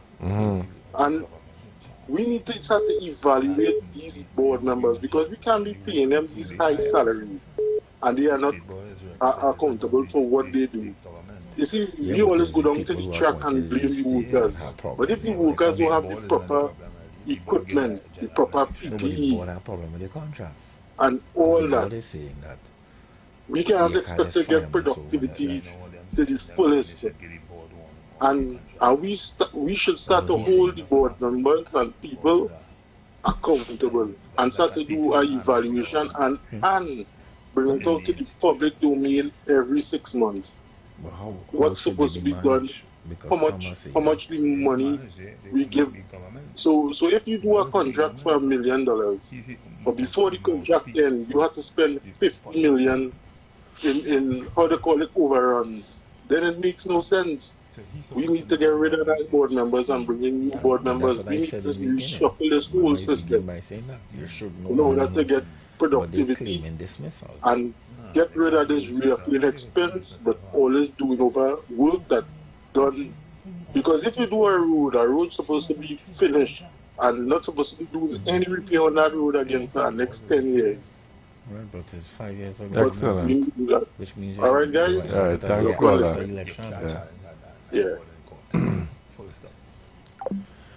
Caller mentioned ministry. Caller mentioned the roads and them, but that's a whole 2-day topic. We can't talk about that today. But I just want to say something. I probably have a misconception about boards, state boards. You are at the BS of the politician when you on a state board, right? That's a position that the politician put in. So you shouldn't be expecting to stay on when the government change. Agreed. Full stop. Agreed. You can't go to court. You can't go to court. Full stop. You can't go to court and because what you guys are director, like a class state board gets $7,000, the chairman gets $7,000. Right? Is that not pretty thing? You know, people think, oh, he the chairman. I'm saying again. I'm saying it's not the money. Is a stipend. It demonstrates. You know why you got a stipend? Is that a permanent job? No, but you're going there to represent the views of the minister. It's not even about that. is that you want to represent the views of the minister and the government. Full stop. Right? When that government goes, you goes. Is a different view. That natural thing. Everybody know that. Who don't know that? Sorry. Everybody don't know that. When you ever hear a member of a board of directors go to court to question the fact that he was fired? How that even comes up? That you know what we're talking about here. Arrogance is a funny thing, eh? You gotta go and change. Caller? Hi, good day. Welcome. Yes, I want to talk about the limited amount of knowledge managers that are in the public service and in the private sector. Because, you know, the show is called The Third Empire. But 30, 40 years ago, they had no such thing because of technology. Correct. And in terms of productivity, you know, going back 200, 300 years, the most productive sector in society was the agriculture sector. Then it was based on industry. Then we say, okay, we have a internet age, but now we have knowledge economies. The most productive part of the world, economies of the world are the knowledge. And now they have this new field called knowledge management. And you see in Sweden, in America, they have these knowledge managers. They even have an ISO standard for it. How do you think we can, or if ever, we could get that type of profession building, which is usually an HR-related profession? And why it's so important is that why we need to manage that knowledge, because knowledge is something that if you don't share it, people know what you would know. You could hoard the information. If you have poor HR practices, poor industrial relation practices, a lot of bad blood, you're not going to have that going on, and that is like the precursor and foundation for innovation. So that's my contribution. Thank you. Thank you, caller. Thank you. That exists to some extent in private sector organizations in Trinidad and Tobago. Some private sector organizations. I can tell you about a few. But the caller is right. That is the way we should be going. I always say knowledge-based, data-driven, you know, these kind of competencies are what are needed in organizations today. Right? These are the things that will make the difference between changing success and failure. Yeah. So basically we're saying changing the management doesn't really solve the problem unless we follow through with a number of organization and system changes. Remember I told you, I mean, I don't want to go into two. You might have to pay for that. The callers might have to come to my office and pay for that kind of education. But the thing is, remember, HR starts from the door. Strategy. Yeah. Right? And it cascades down into recruitment. Correct. Right? So if your strategy say that in the next, your vision and your mission say in the next 5 years we need to move from 10% to 20% coverage in terms, not productivity, in terms of market share, in terms of market share or whatever overall, then you will know that you have to hire a certain kind of people to be able to get that. Or you have to train the workforce that you have to be able to get that. Your strategy tells you that. So there is where now you know, well, we doing 10% now, but we had to do for that 10% in 5 years, but we did 10% we were 10% market share for the last 50 years. We know we had to hire different kind of people, a different kind of knowledge-based people, a different kind of strategic thinking people, a different kind of engineers, or we had to train a new set of people, we had to pay more money, we had to do all that, and all that cascades down to HR, and HR will know now that these are what we have to do, and you will have the best people in those kind of organizations, and you have those kind of organizations operating in Trinidad and Tobago. Most of the oil companies, most of the energy sector companies and so energy forth. sector companies and things. That's how they operate. They don't operate by guess. So I think a lot of advice has been given to the batsman called public admin in terms of how he should move forward to score runs with this Wassa ball that is bowling. And I want to get back to something you were talking about with Wassa, because we were talking about unproductivity and we were talking about how to measure it. And the discussion was at the point that at the end of the day, sometimes what you see is not what you see, you know. Because you make an assumption that that guy was hired, right, to bring 3 buckets. You know he can't even bring 1. We don't know who he was hired for. Exactly. We assume. So we see people in clothes and jersey and make assumptions about their competence. But unless the HR was done right, it is really a misfit. So they will naturally be unproductive.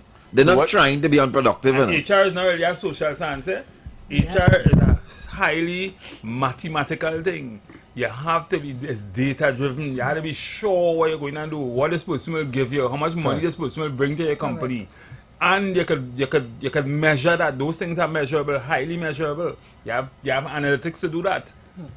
So we measuring WASA's performance based on our expectation, and based not on what we see. What we want? We want water, so we measure. I ain't get a water. They're performing, but you saying who said the man who was hired there was hired to give you water? Well, that's what I'm saying. And you see men digging a disconnect. You see men digging a hole, right? The hole small so. Yeah. You see 15 men. Yeah. 8 must sit down. Think about All it. can fit in the All hole. can fit in the hole. Worse yet, right? It ain't have no shovel. It have 2 shovel. So they're taking turns. Think about it. You when you watch things, you watch it from a point of view and you assume but what I'm doing. And I will say, but you didn't see what's going on there. You didn't see what's going on there. And then you might dig down into the personal things and you might find out one of the guys suffering from an injury. He not even supposed to be there, but he was a little overtime. So we make a lot of assumptions about how workers are managed. You understand? Yeah. But sometimes it is not so. It is not so, and that leads to a high level of unproductivity. Yeah, what you have to do right now, you have to chase the adventure with KFC. This Java, that's what you have to do. We're bringing back the heat with 3-piece epic stop across TNT. July 12th, KFC South Park. July 25th, KFC Independence Square. August 16th, KFC Scarborough, Tobago. This Saturday, I said this Saturday, South Park is where the adventure begins. Chase the crunch with KFC from 3 p.m. to 6 p.m. Join your favorite hosts, Junior Lee, Chinese, and Whitney, and unlock the full Java experience. Step into the 360 bucket. Explore our augmented reality world and win Java Chill Chicks, exclusive merch, and free KFC. Come sample the all-new KFC tenders. Dip, dunk, drip to win.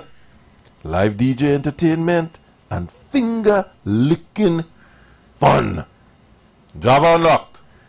Adventure activated. Only at KFC. We had to pull your employment contract, you know. We had to pull your contract. We will pull your contract and see what they write in your contract. He contracts something kind of like I get a bucket on the side.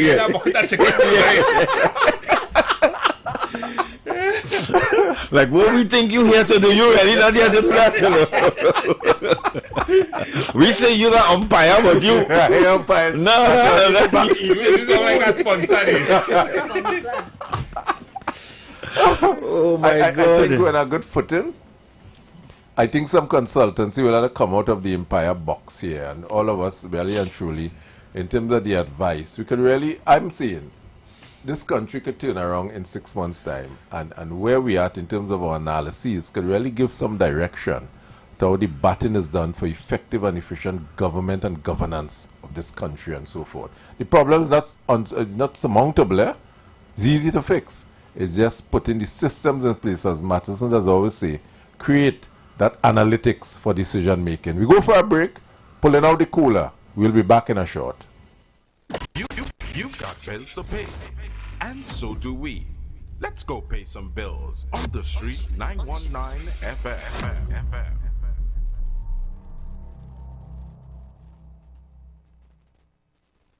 Attention business owners. Are you looking to reach a vast audience and boost your brand's visibility? Then look no further. The Street 919 FM is here to help you shine. With over 170,000 followers on our social media platforms, our radio station is the perfect platform to showcase your products and services. Join us and let your message be heard by thousands of eager listeners. Contact us now to learn more about our affordable advertising packages. Don't miss out on this incredible opportunity to connect with your target audience. Advertise with the Street 919 FM today. For more information, call 399-5959 or 384-2232. Whoever said messy was a bad thing totally missed the point. Take that hit song everyone loves now. It probably started like this. Baby, calm down. That's why KFC is celebrating the messy moments with our Messy Cruncher and Messy Zinger sandwiches for only $34.95. Imagine a crunchy, golden brown, flavorful chicken sandwich sauced to perfection with our signature sweet, spicy, tangy sauces. Oh boy. So crunch into the deliciously messy moments today. Check socials for details. KFC, it's finger-licking good. We rollin' big when the jackpot hit. We rollin' big when the jackpot hit. We rollin' big when the jackpot hit. Play way fast cash, that is the fit. We rollin' big. Fast cash and play way take win. No extra spend, just vibes and luck. Play way and fast cash turn up. We rollin', yes we rollin' big. Fast cash and play way take win. Mega mix or monster pick. Jackpot from 10,000 quick. Jackpot starting at $10,000 have now been added to NLCB's Playway and Fast Cash games. Wager on Playway Mega Mix or Fast Cash Monster Draw for a chance to win the jackpot after every draw. Don't miss out. Visit nlcbgames.com for details. Players must be 18 or older. Please play responsibly. Are you tired of scratching the surface? Do you want to understand the real forces shaping Trinidad and Tobago? From the delicate dance of our energy sector on the global stage to the geopolitical shadows behind the crime affecting our streets, we dig deeper. The third umpire goes beyond the headlines. We connect the dots between local challenges and the international currents that truly impact your life, your wallet, your security. Join Stephen Matheson, Selvin Mitchell, and Ronaldo Rollux, 3 employment law and human resource management consulting professionals, as they unpack the complexities, analyze the power plays, and reveal the often hidden realities. Understand the game. Understand your role in it.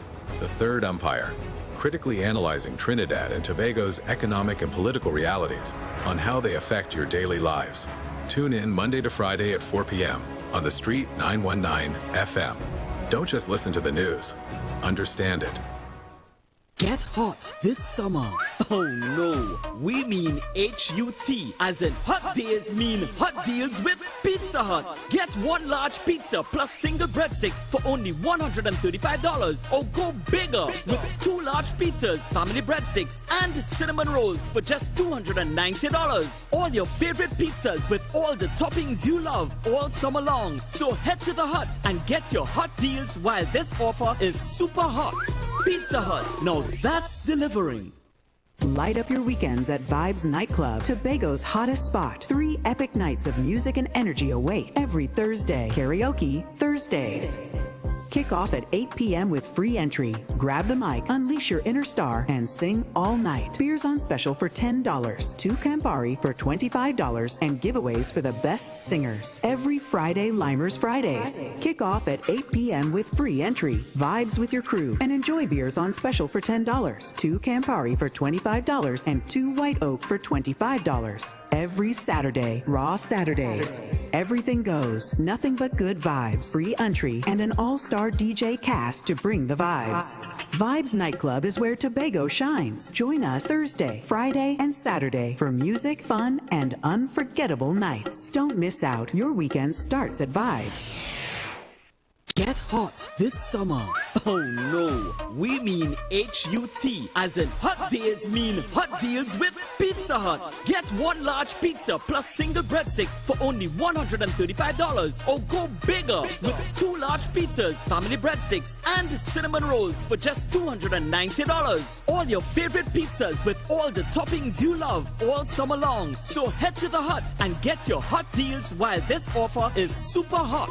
Pizza Hut, now that's delivering.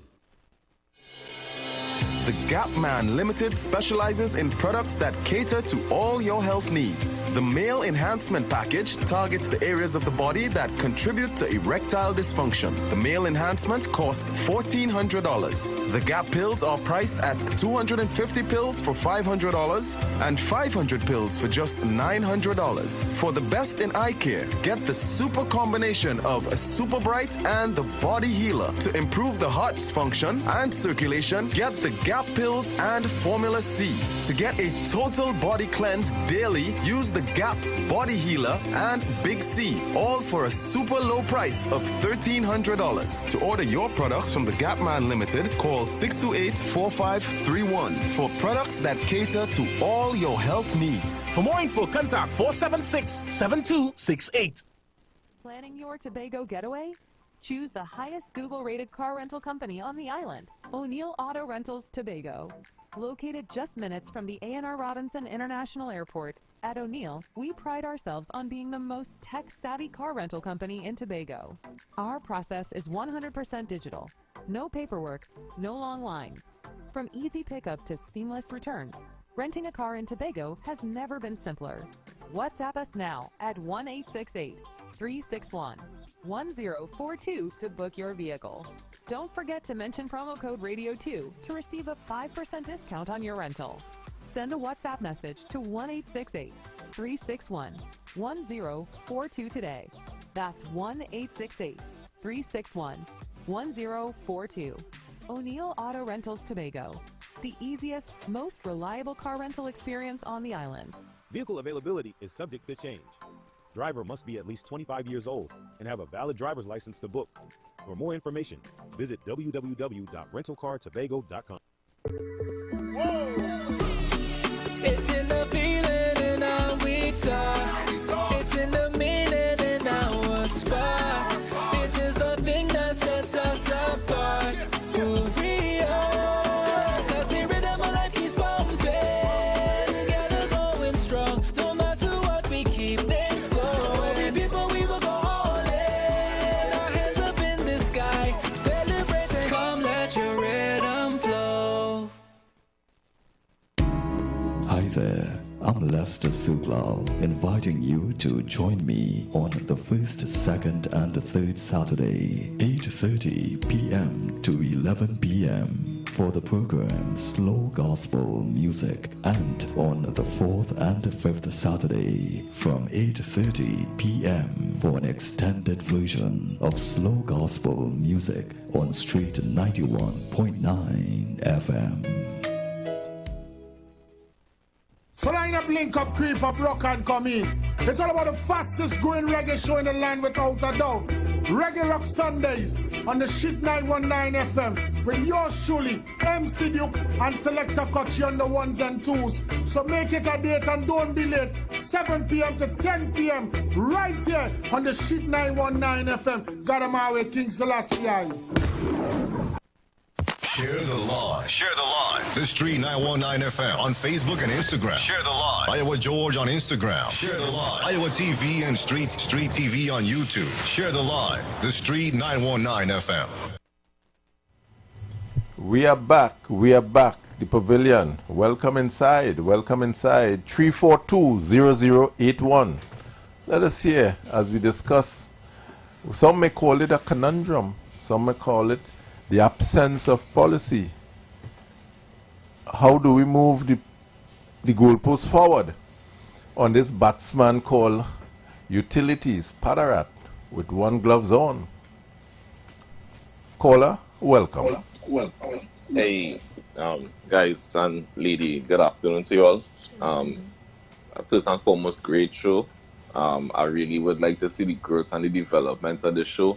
and maybe once in a while have forums where people could come and talk and that type of interactive, because this is a great program.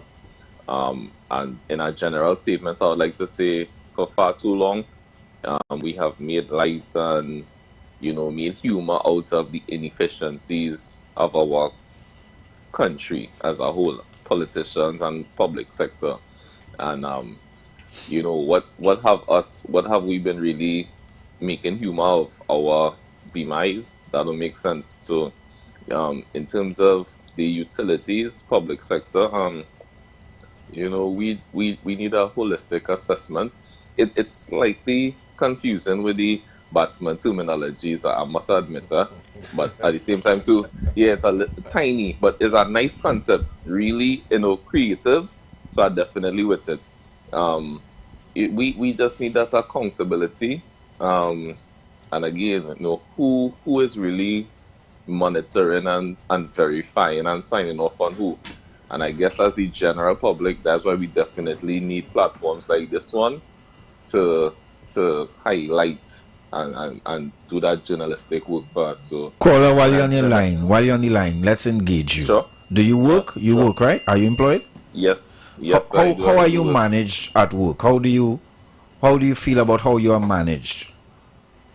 I am quite comfortable, sir. I have a supervisor. It varies from shift to shift, but we have about 3 to 4 supervisors. We have a store manager, a store assistant, and then I will leave it there. You sure you're saying you're comfortable because you feel a manager may be listening? No, sir. Honestly, I'm definitely comfortable. It is in an industry that I enjoy, which is customer service. Right. The work environment itself is safe and conducive to employees working. So that's one point. Is a level of respect and consideration from management. Yes. Throughout the hierarchy structure. So that's definitely a comfortable point also. So with that framework in place, I'm comfortable as an employee. So do you find, in your opinion, do you have sufficient training to handle the things you're supposed to handle at your job, or do you think you need a little more? Do you feel you have everything to deal with? I hear you say customer service, right? Which means that you deal with the public? Yes, sir. Right, and that could be that could go any way. Do you feel you have enough training? You feel you have the tools that equip you to deal with the public?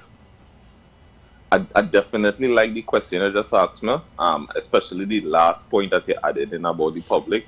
From the company standpoint, the preparation that they provide, it is sufficient and it is adequate. When we now talk about the public now, that could be the bigger variable, because is the to use the word in my head is the quality of persons you're dealing with. If you have persons who come in and they still give you a template. So let's say, for example, someone come in and I mean, in my experiences, I know to manage.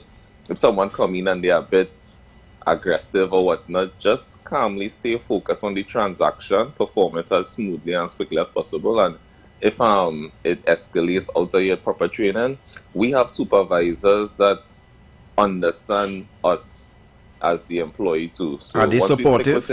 Are they supportive? They are supportive. Right. They are supportive. Once we stick within the guidelines that we have to work with, anything outside of that, even if the customers say XYZ, once we stick with our guidelines, the supervisor will support and based on the nature of the situation, afterwards just give a little advice on what we could have done better. Or they might say, well, you handle it very well. It's just some and caller, I put you on the spot because there are two sides to the story, right?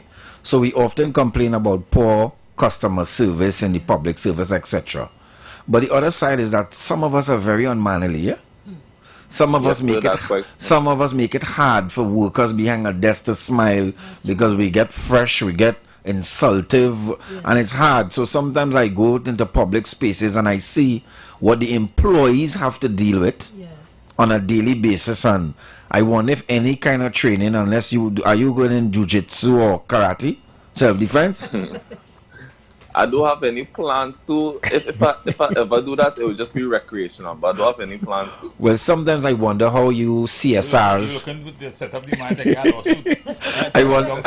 I wonder how you CSRs deal with it. I see even sometimes it extensive security personnel. You know, you're working in a little KFC. You don't expect to be, you know, having to body slam anybody because you, in your mind, people just coming for chicken.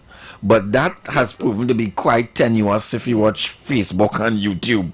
That results in very... So I kind of feel it for you CSR people who the public is very harsh on at times. Yes. But sometimes you all really go through. So hats off to you and your job and your employer. And I'm glad you feel supported. These are two HR people next to me who will recommend the necessary appraisals.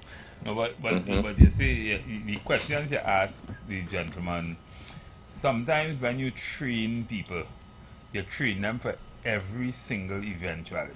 Yeah. You know, when you go to university, right, which is why I liked what my experience was at when I went to IWE Lockjack. One of the things they indicate to you, you don't know where you go to work, who will be a manager, who will be the person working next to you, and we training you to be able to work with teams, to work with people, right? And that's the ethos behind the whole thing. But the caller said something. The caller said something earlier on that I really wanted to expand on when it's talk about he feels safe. And today we were hearing about you want to talk to him? A matter. Yeah, go ahead. No, you want to talk to him? No. All right, caller. Well, guys, sorry. Well, real quick as I close, I will continue to listen now. Just to summarize, I could say a little more, but imagine the instances that we have in the schools recently with the students and most of the female students. Imagine if those persons come into your organization as customers. Wow. What type of product we passing on to each other as societal connection. So the organization that is best equipped to deal with that, I guess it might be the TTPS, and then community and social development, and also Ministry of Education. Ministry of Education. Those main ministries would assist in the different capacities with the home community environment, one place in your school environment, managing the behavioral patterns of persons. I just assuming. Yes. Right? Thanks, caller. Yeah. Thanks, caller. Yes, sir. Yeah. Caller, your words were kind. So the caller, he mentioned safety, and you know, today I had the opportunity. I don't know if you all saw it.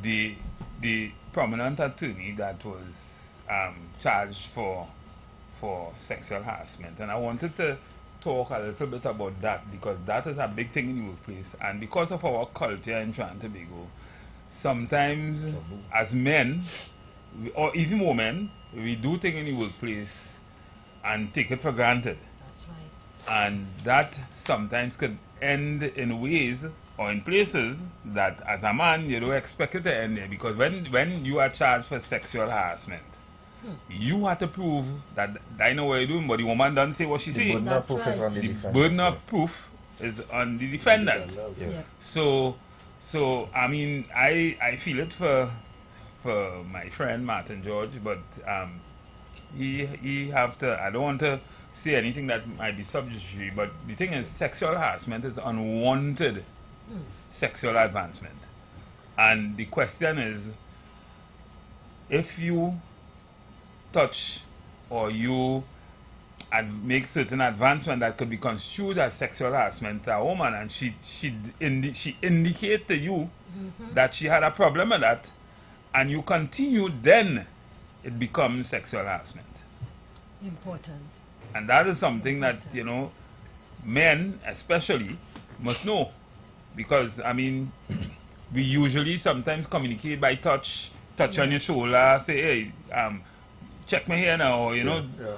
That too could be considered sexual harassment if the person that you did that to said that, hey, I don't like you touching me. Well, what about our culture where we just say that small thing? Well, does it have to be anything big for it to be sexual harassment? No, it doesn't have to be. I mean, once it's unwanted, and you continue. So, I mean, Simoya, what's your take on it? And what's your take on that whole position with Martin George and the charge and thing, because I think most of us would have had an opportunity to look at, you know, what is now public information. This is very unfortunate. I will start by saying that. When I do my career development sessions, especially with young people, I say to the young men, you have to be very careful, because a young lady could get away with shedding a few tears. Yeah. And immediately, you know, everybody feel a little sorry. But as a young man, the last thing you want on your name or attached to your name is something of this nature, because it may not be true, but people would look at you A particular way. a particular way. Now, this man, his career could be in jeopardy because of this. So I am also thinking, if this situation turns out that it's not true, then what happens with this young lady? I understand the accused. Well, I don't want to say things, but I understand. But for the information that is public, public domain, right? yes, In the public domain, it appears as though the lady, it would have been happening for quite a period of time. And before it would have been happening over a period of time before it was actually reported as sexual harassment. But I mean, the attorney would have known what might have been the risk involved. I mean, how that could happen? So we need, if we bring this back to the workplace now. Yes. I would say, in a situation like that, you have to consider the victim, or who alleged to be a victim, whatever the situation is. There's an argument that trauma makes you stay in places that you don't want to be. So sometimes, I could share from a female perspective, it's never happened to me, thank God, but at times somebody's aura can be so powerful that you are afraid to make a move. You know this is not right, what's happening to you. We see it outside of sexual harassment. If a manager is abusive, sometimes the employee will take a long time before they report it to HR, because they are thinking, I can't afford to lose my job. I can't afford to be victimized. So we have to put all of those things in context as well. So there's that part, but where HR is concerned, for us, if we don't have anything in writing, we cannot stand and say it happened. That's the first thing. But sexual harassment, it must be treated as serious. It has to be. So from the time that report comes to you, somebody comes into your office and say, listen, I feel this is happening. The first thing as HR professionals, we have to say, we need this in writing. Because we have to give the accused an opportunity, that natural justice, to say, well, yay or nay. Yeah, but we have to give them the full information. Sometimes women will, I mean, I've seen that kind of situation. Sometimes women have a problem with you for some reason. And they will say things about you that might not have been all the time. They're taking your touch, they're taking everything. The intention is to hurt you now. I want to hurt him some way. And then they find out about your woman, or they find out about something, and then it becomes a problem. Sexual harassment. You didn't buy the BMW? Could that be a situation? Could that have been the situation here? You didn't buy the BMW? So, well, you see, that's why work relationships, you might find as an employee, but then not the boss business. But it becomes the boss business, huh? Yes, when there's a problem. You understand when it could become, because there might be a lawsuit. That's right. Pending, which brings the company into a particular light, you know. Correct. You say, you don't want the boss in my business, you don't want the supervisor in my business. All right, true, we have humans and you are an employee. But when it comes tenuous and legal, when you have, so for instance, I've been to a session the other day where if you have two workers in a company in an involvement and one has a protection order, what are you doing? We're paying him to work. There was an abuse of domestic violence. And they work in the same department. In the same, what your employer do now? Is in the same garage, or they're working in the same part of the company, in the same shed. The problem now becomes the employer's problem. Right. And the law says that he should be 100 feet from her. But the guy is only 25 feet. Well, you tell me. Right, so it becomes the employer problem. That's but it also becomes a responsibility of the parties. That's right. Because I do have a next place to put you. So then what do I do? What Send you happens home?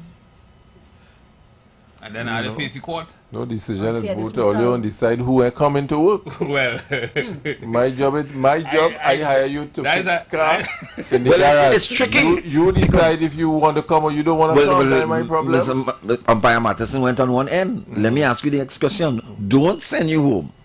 Don't do anything. And something happens in work. I have a screwdriver. Something happens in work. So I don't tell the court that what happened. Okay.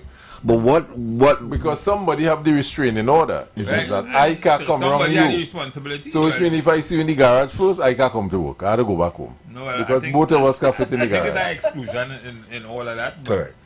It has some exclusion clause and all of that. But the thing is, workplaces are guided by policies. That's correct. That's what we want to get. And some workplaces just don't have the policies, the requisite policies to govern the workplace in those kind of areas like sexual harassment and that kind of thing, right? And even where you have things like commingling or what you call it, sometimes you have policies in the workplace where I say fraternization policies and things.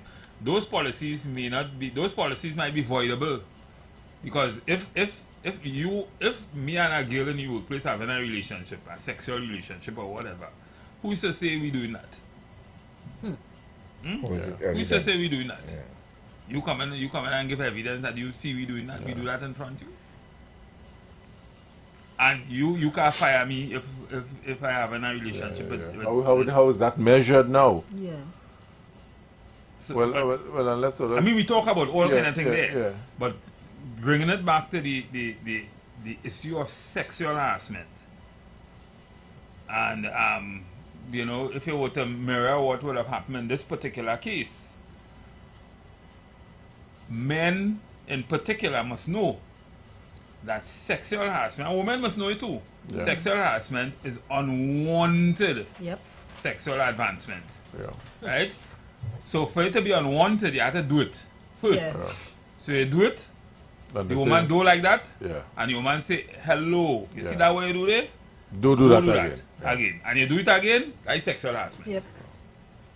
Yep. Free counseling from the Empire Box. Somebody had to pay this bill. Cause I know them fellas expensive. The way you read in KFC. The way you read in KFC. All I could give is KFC. KFC can't pay me here today. I could have a Java experience, you know. Let me take a caller here. Welcome, caller. Good evening. Good afternoon to the bench. I know it's four of them, four persons on the bench because I hear the lady this afternoon. So, well, as the protocol I will put on for this evening, I'm going to call name. Hey, what's your name again? Back on the scene. Matterson. Yes, Matterson on the scene again. All right, well, without further ado, I don't know, this is President Trinidad and Tobago. I will come in just simple. I'm not going to come too big. Because I don't want to go in all the extreme of, because I just started to talk about the sexual relationship there, but I originally started to talk about the utility division, which is part of that bacchanal. So I'm going to just do a quick situation here in showing that as a president, as a person who learned little presidency, well, all you don't know, I know big politician, but as a person who learned presidency and make out that being a president, being a treasurer, being a secretary, being public relation officer, education officer, welfare officer, in this document I have. Someone like a PNM man, boy. That one is in the book, no? Nah, don't go there yet. Because why you can't go there yet at all is because these things I put in down here is not necessarily PNM. No, I just joking with your call. I just joking with you. All right. Well, okay. And I think it's Steve we're talking there. PRO, all that kind of thing. Yeah, that matters. Yeah, well, I think it's Steve we're talking, so you know where I'm going with this. Well, so what I'm saying there is basically these offices are them. They originally start from what we may call a committee. So you see where I'm coming from. Now, when you come to recognize that, you know that is what really controls the whole organization.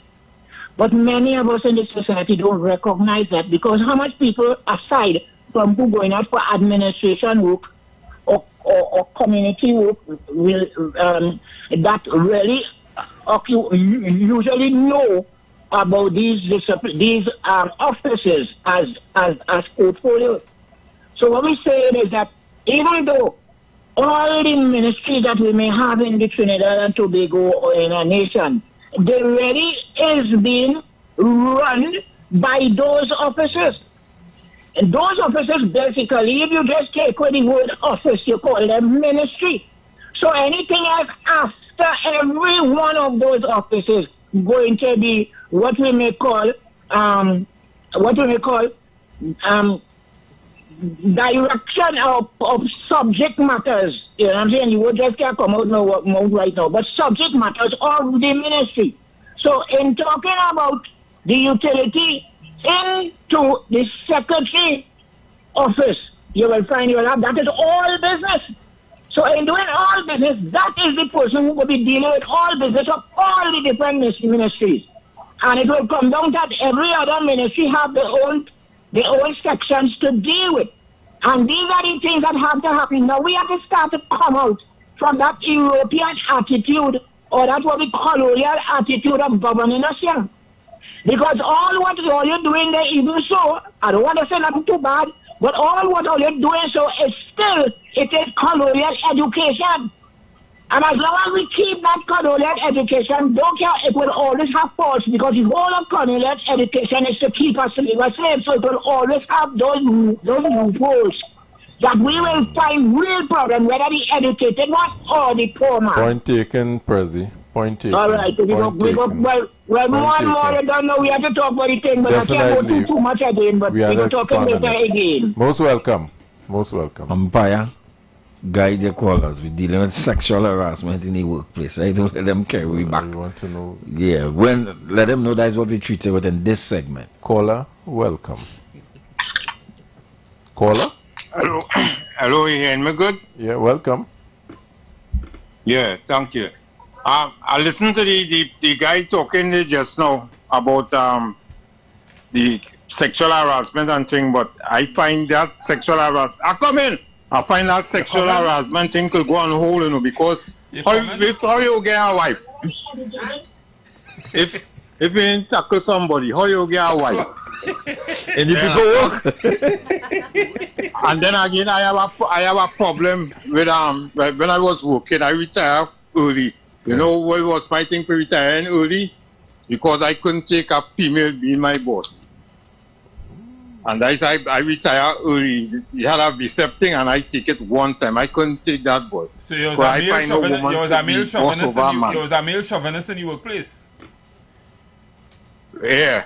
Oh. And a woman is my boss. I couldn't take that. I retired early. I was on the union, and we had a settlement for bicep.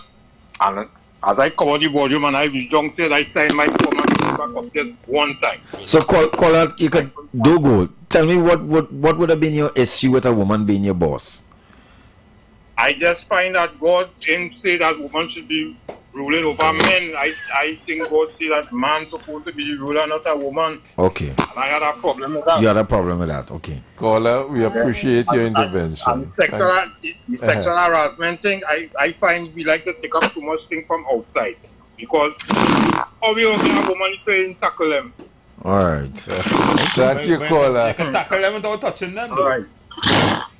Huh? You can tackle them without touching them. You just have to be good, smooth. You But don't know what to tell them. Tell you no and they mean yes. What about when they tell you no and they mean yes? Caller, thank you. Caller, thank you. You have a woman, you tell me, when they say no, what is it? And they mean yes. What does it mean? Caller, you went to Molly, that is a good thing. You smart. You went to Molly. Yeah, you take advantage. You will get somebody in trouble. It's funny what he said there, but there are times where women, sorry ladies, our no's, we really mean yes. If you are saying no to something, let me explain. You don't like certain advances, then you should not operate flirtatious, is what I'm saying. He has a point, because I have seen it happen. Nah, not an he-man, but then, you know, the behaviors are suggestive. So if you are saying you do not appreciate that, then you need to have the line drawn at all times. Women could do anything, you know. Them ladies are Women vexed. could do, no, women could do anything. No, women could do anything. But he is woman saying it. it's Women a could do real anything. thing that happens. You see what she's saying? I can't say that. No, Exactly. but which is why I'm saying it, and it doesn't mean that it's everybody. But I'm saying if you are firm and you know, just be firm. Let me take this. Caller, welcome. Hey, the Empire, you know that gentleman saying he leaves the job because a woman was the boss. At least he was honest. Well, I had called before, so I thought the state board was the one who used to give out the contract, you know, and now we're learning the Trinidad politics, so, you know, that's why I look at the show, because I get educated. But, so the young lady in the workforce, right? You know, all right, let's say 5 girls and 5 guys working in this company. And the 5 girls go and hang out with these 3 guys. And they form a relationship and a bond. So in the workplace, they do certain things like wink at each other, send text messages. And now the next 2 guys seeing this and see that she's okay with it. And they thinking, now, if I get into this, I could do the same thing. And now it's acceptable for these 3 guys who are her friends doing these things, but when this guy do it, it's called sexual harassment. Let's say, for instance, the 3 guys who hanging out with these girls, when they're speaking, he licks his lip and looks at her. Go. And the guy, you know, who don't really hang out with her, do the same thing with her, but she finds it offensive now, and she reports him, but the other guy was able to do it. Well, at the end of the day, just remember one thing if you remember nothing else. Yeah. Sexual harassment is unwanted sexual advancement. So if the person doesn't want it from you, that's right, and they indicate that to you, maybe you should think and decide, hey, probably she wants it in public. I don't know, but maybe you should think that she wanted it before, sometime with you, and she don't want it now, she don't want it. You know, she can take it on. No is no. Can change your mind. That's exactly it. All right, and so with the guys who are her friend, is it acceptable to do it in the workplace? Them get you. Forget them. The GT, she didn't stop them. She didn't stop them. She didn't stop them. Relationship. You cannot put yourself in that same category. Some could lick the lip and some can't. I lick my lip all the time. Caller, and when you go to FET, right? Caller, when you go to party and you go to FET, 2 of your partners get a dance, you mightn't be the it does happen. You are not the one. She just want to dance. As soon as you go on, she stand up. She turns she back. And you stoop in. Yeah, that is how it is. Them fellas might have donkey tail. We don't know. So you know, we're trying to say, like, I think, like, if a lady do not like you, she could make a false accusation against you, and you could get in trouble because it's your word against her word. Yeah, of course. Yeah. And I was just reminded, women sexually harass women too, eh? Mm-hmm. That is even more prominent. Right. Yeah. No. That's a whole different, and that is so hard to detect. Mm-hmm. That is so hard to prove, because you know that. You will not report that too. But that was saying. There's some man sexually harassing, man. You know. But remarks for that question. You know, now is a different era. Now is the alphabet. So if a man doing the next man that, where's the outcome? But I guess so much of that in the workplace long time, eh? When I used to work. We have an umpire with a testimony, but I want to test. But I We can't talk that. Thanks for calling, caller. Our umpire was a victim. But I know of a young man, he said that the older women in the workplace, they used to be suggestive. Yeah, what about women harassing men now? And they harassing him. But he reporting that. He reporting because he feel like, you know, he could look like a punk. But it has happened. Every time they see him, they're touching his chest and all these things. It happened. See? What do you think about it? That is unacceptable. Okay. Some ladies are a bit on the taboo. side. They cannot do that. Taboo. Yeah, we say Madison that. Even with the men, you still have to report it. You have to go through this. I just create a memory bank in my brain. So when I go home, I remember everything. I replay it. Because like the caller trying to hint that some men dream to be sexually harassed. They go to work looking forward by a woman of their choice. You know, they want to choose the perpetrator too. You understand?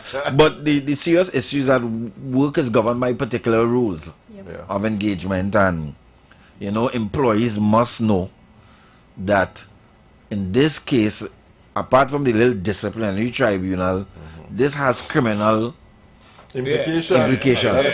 For which, if you're convicted of a criminal offense, different thing. Could you be dismissed? Well, ask Martin George. I mean, no, I talk about as an employee. An employee is convicted of a criminal offense. If he could be dismissed, yeah. Well, the employer still have to do what the employer have to do. Correct. Right. So if let's say an employee rapes somebody off the job, an employer can't just fire that employee, because there's a process you have to follow to terminate an employee. Right. So it's not like that. Oh, he's a criminal. They lock him up. Or fire him tomorrow. Nah. Yeah. So sexual harassment is the worker might win the case outside and sue you for wrongful unfair termination. While he in jail, he making $1. No, well, he might make a... No, he might make win his case. He might get charged and he might you win the acted prematurely. And you fire him? Yeah. No, he get locked up. No, even if he get locked up. Right, you say in jail and he making $1. Because you fire him prematurely. Termination don't work like that anymore. You all know that.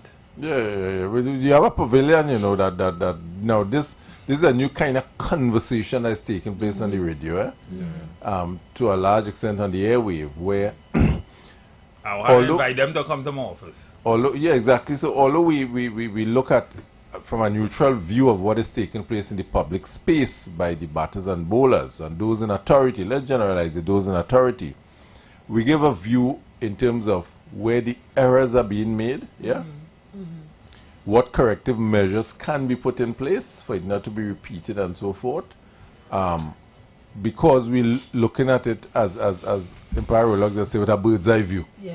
We see it from quite up here at all different angles. We're looking at it and measuring it, and then we're giving an opinion. But I want to, I mean, Empire Seymour would have indicated that she have some data or some information relative to the particular matter that is public, and maybe she could walk us through to help us expand on it to help us understand what might be the dangers for a man and what might be the dangers for a woman also in bringing a matter like this to. I hope the employers in the pavilion are paying close attention to how the umpires are evaluating the play out in the field. Simora, the mic is yours. So first of all, from the employer's perspective, you do have an obligation to provide a safe working environment. Correct. We have to stand on that at all times. And sexual harassment is very close to, based on the Equal Opportunities Act, it's an act of violence. It's an act of discrimination towards another party because of something they cannot control. You were born a female, you were born a male, and whatever is happening to you is a result of the fact that you are of a particular sex, and they feel like you can benefit, or they are withholding a benefit because of your sex. So that's what it starts with. In situations like that, it is important to have policy. You have to have sexual harassment policies and communicate it. So I want to bring a general example. So sometimes you may have a little, like a factory, a warehouse, something like that, and you hire young men to just come and do the general work. You have to communicate at all times. You may have meetings with your staff in the office, but something as simple as what we call tracking a woman on the street, that is sexual harassment. So when you are out there and you know, you have your warehouse workers, things like that, and they tracking your female staff. They may think that is normal. It is not. Some men creative, you know. It mightn't be. They might sue them. They might get them and might watch them a certain way. The looks, the glares, anything that is making your staff feel uncomfortable, because you don't have to say anything to me, but you can address me with your eyes. And you cannot, if a female or a male, however, they're feeling uncomfortable because of the engagement with you. It means that the communication has to happen. They just watch you and they run a CT scan on you. Like Bionic Man. Yeah. So Superman had that talent. What we're talking about. If the female is passing and every time you see her, you have to tell her family, and she's not acknowledging the advancement. She don't really like, she's not speaking to you. Why would you keep saying family every time she pass? So you're laughing, but these things have to be communicated down to the lowest level.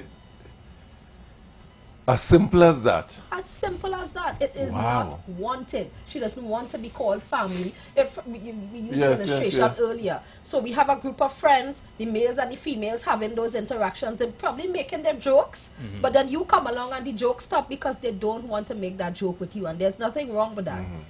But it doesn't mean that the other two are in the right. They have that relationship. There's something that happens a lot in the workplace. Not trying to cut you across, but because of my age, based on what Rollock said, I walk with Mahatma Gandhi. This week he accused me of that, so I would all lose my point.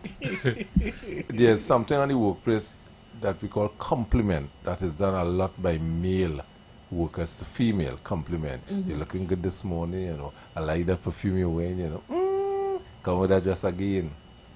Where do we all that falls into harassment?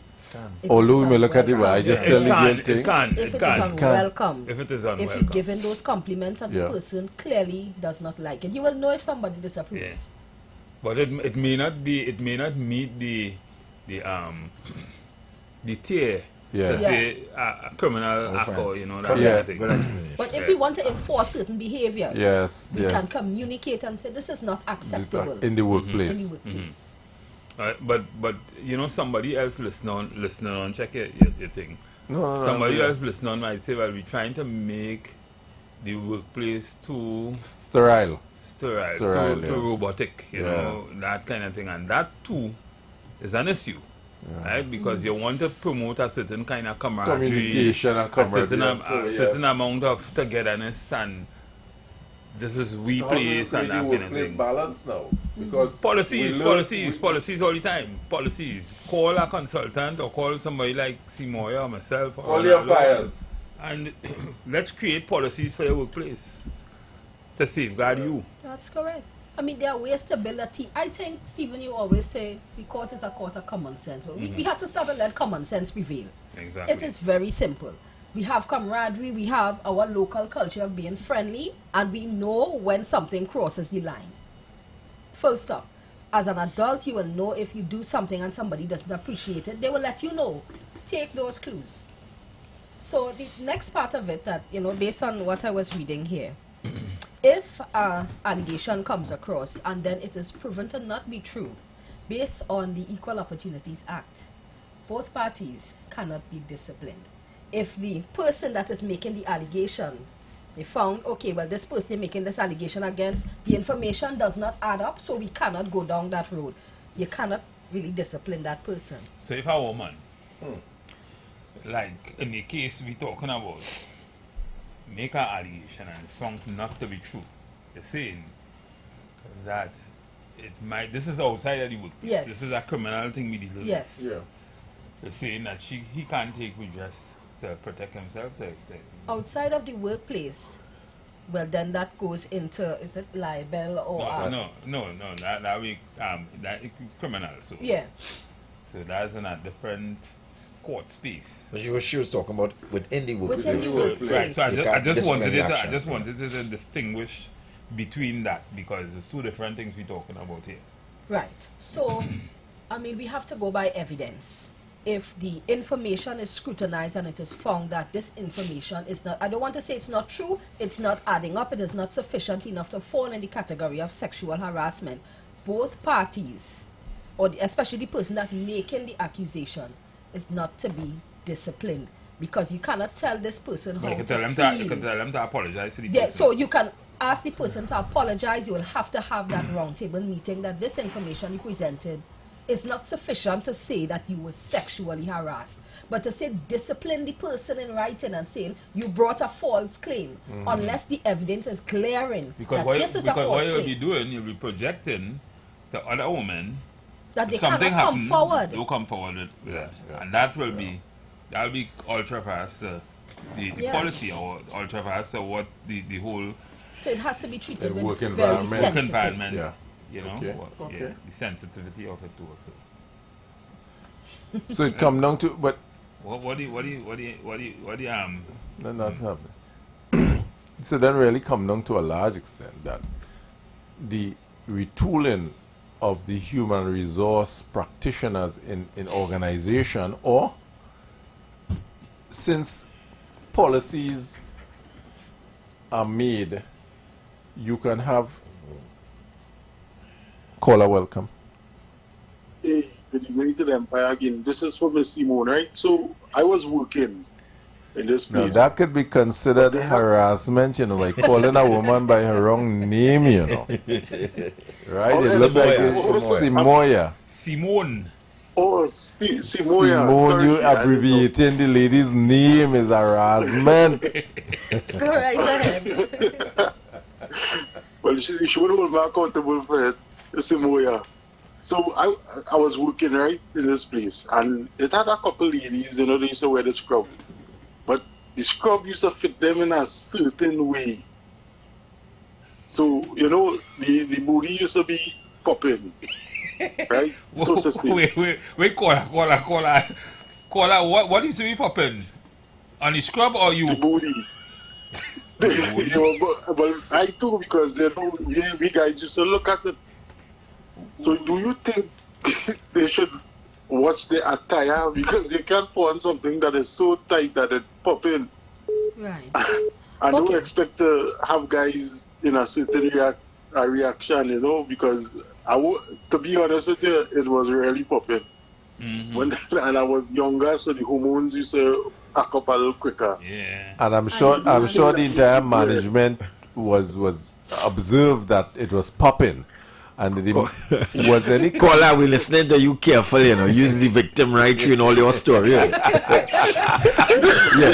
First you tell me the man licky lips and the other fellas get you.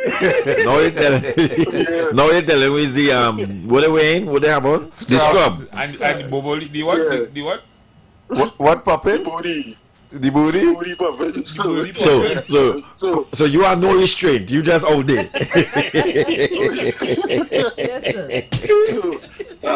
So we should consult the attire.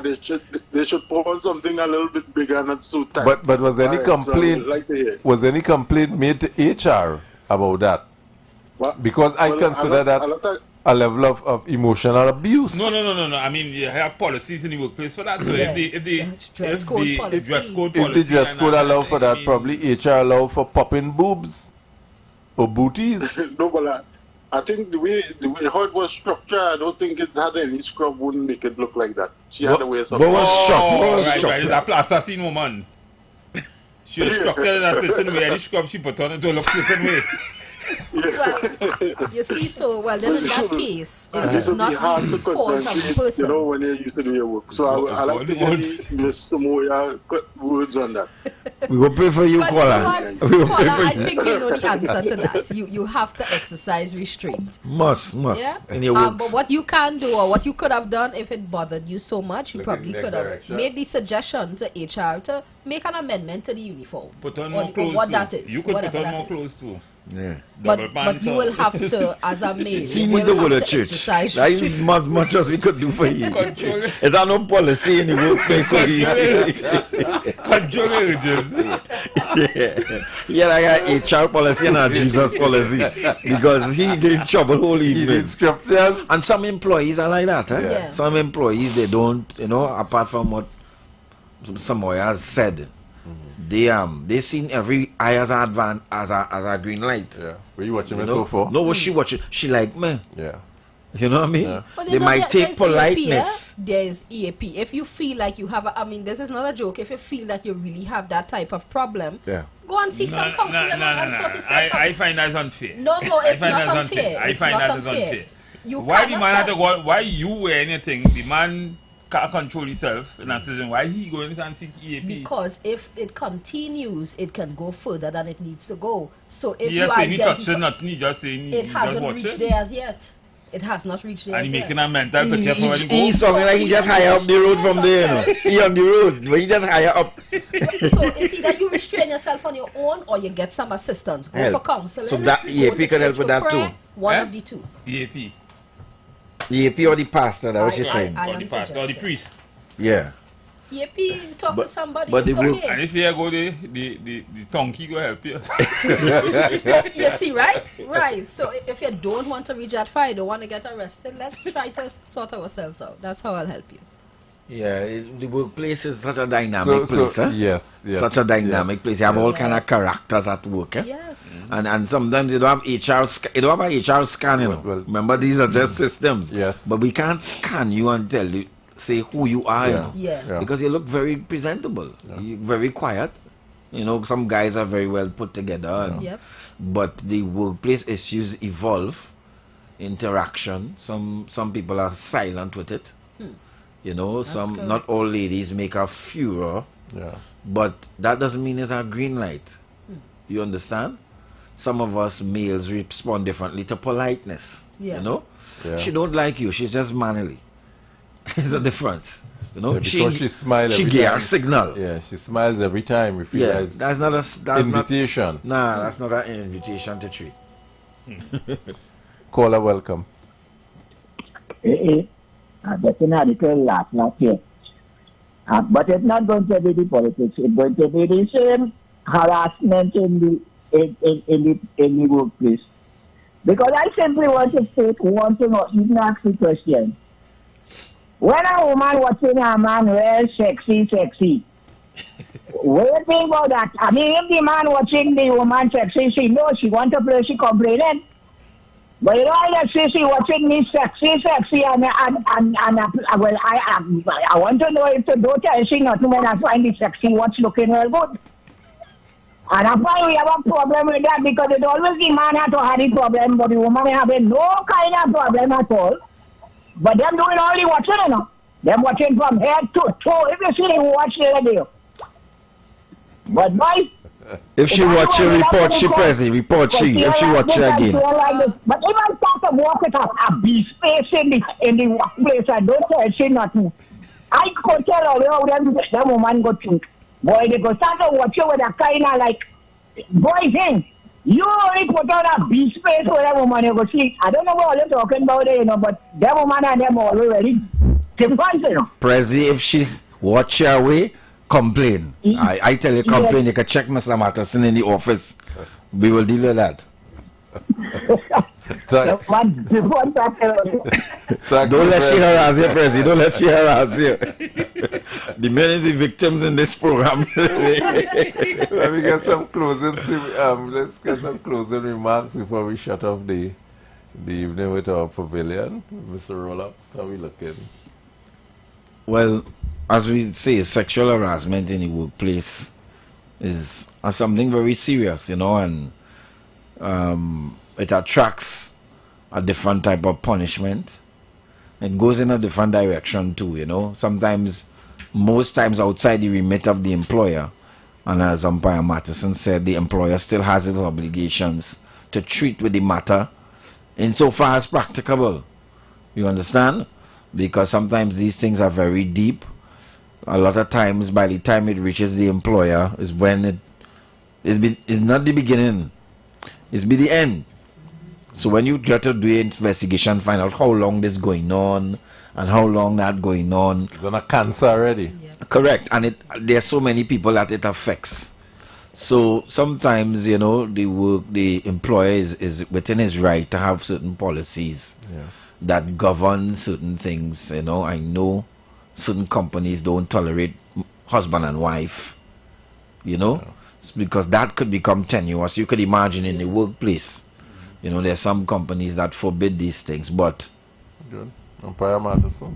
Yeah, well, this evening we touch on a number of issues, in my opinion, that are critical to the understanding of not just the politicians, but the workplace, the employers, and how they govern their environment. And I think listeners, both employers and employees and politicians and everybody, maybe should take cognizance of, the discussion and how to treat with situations that emanate from it.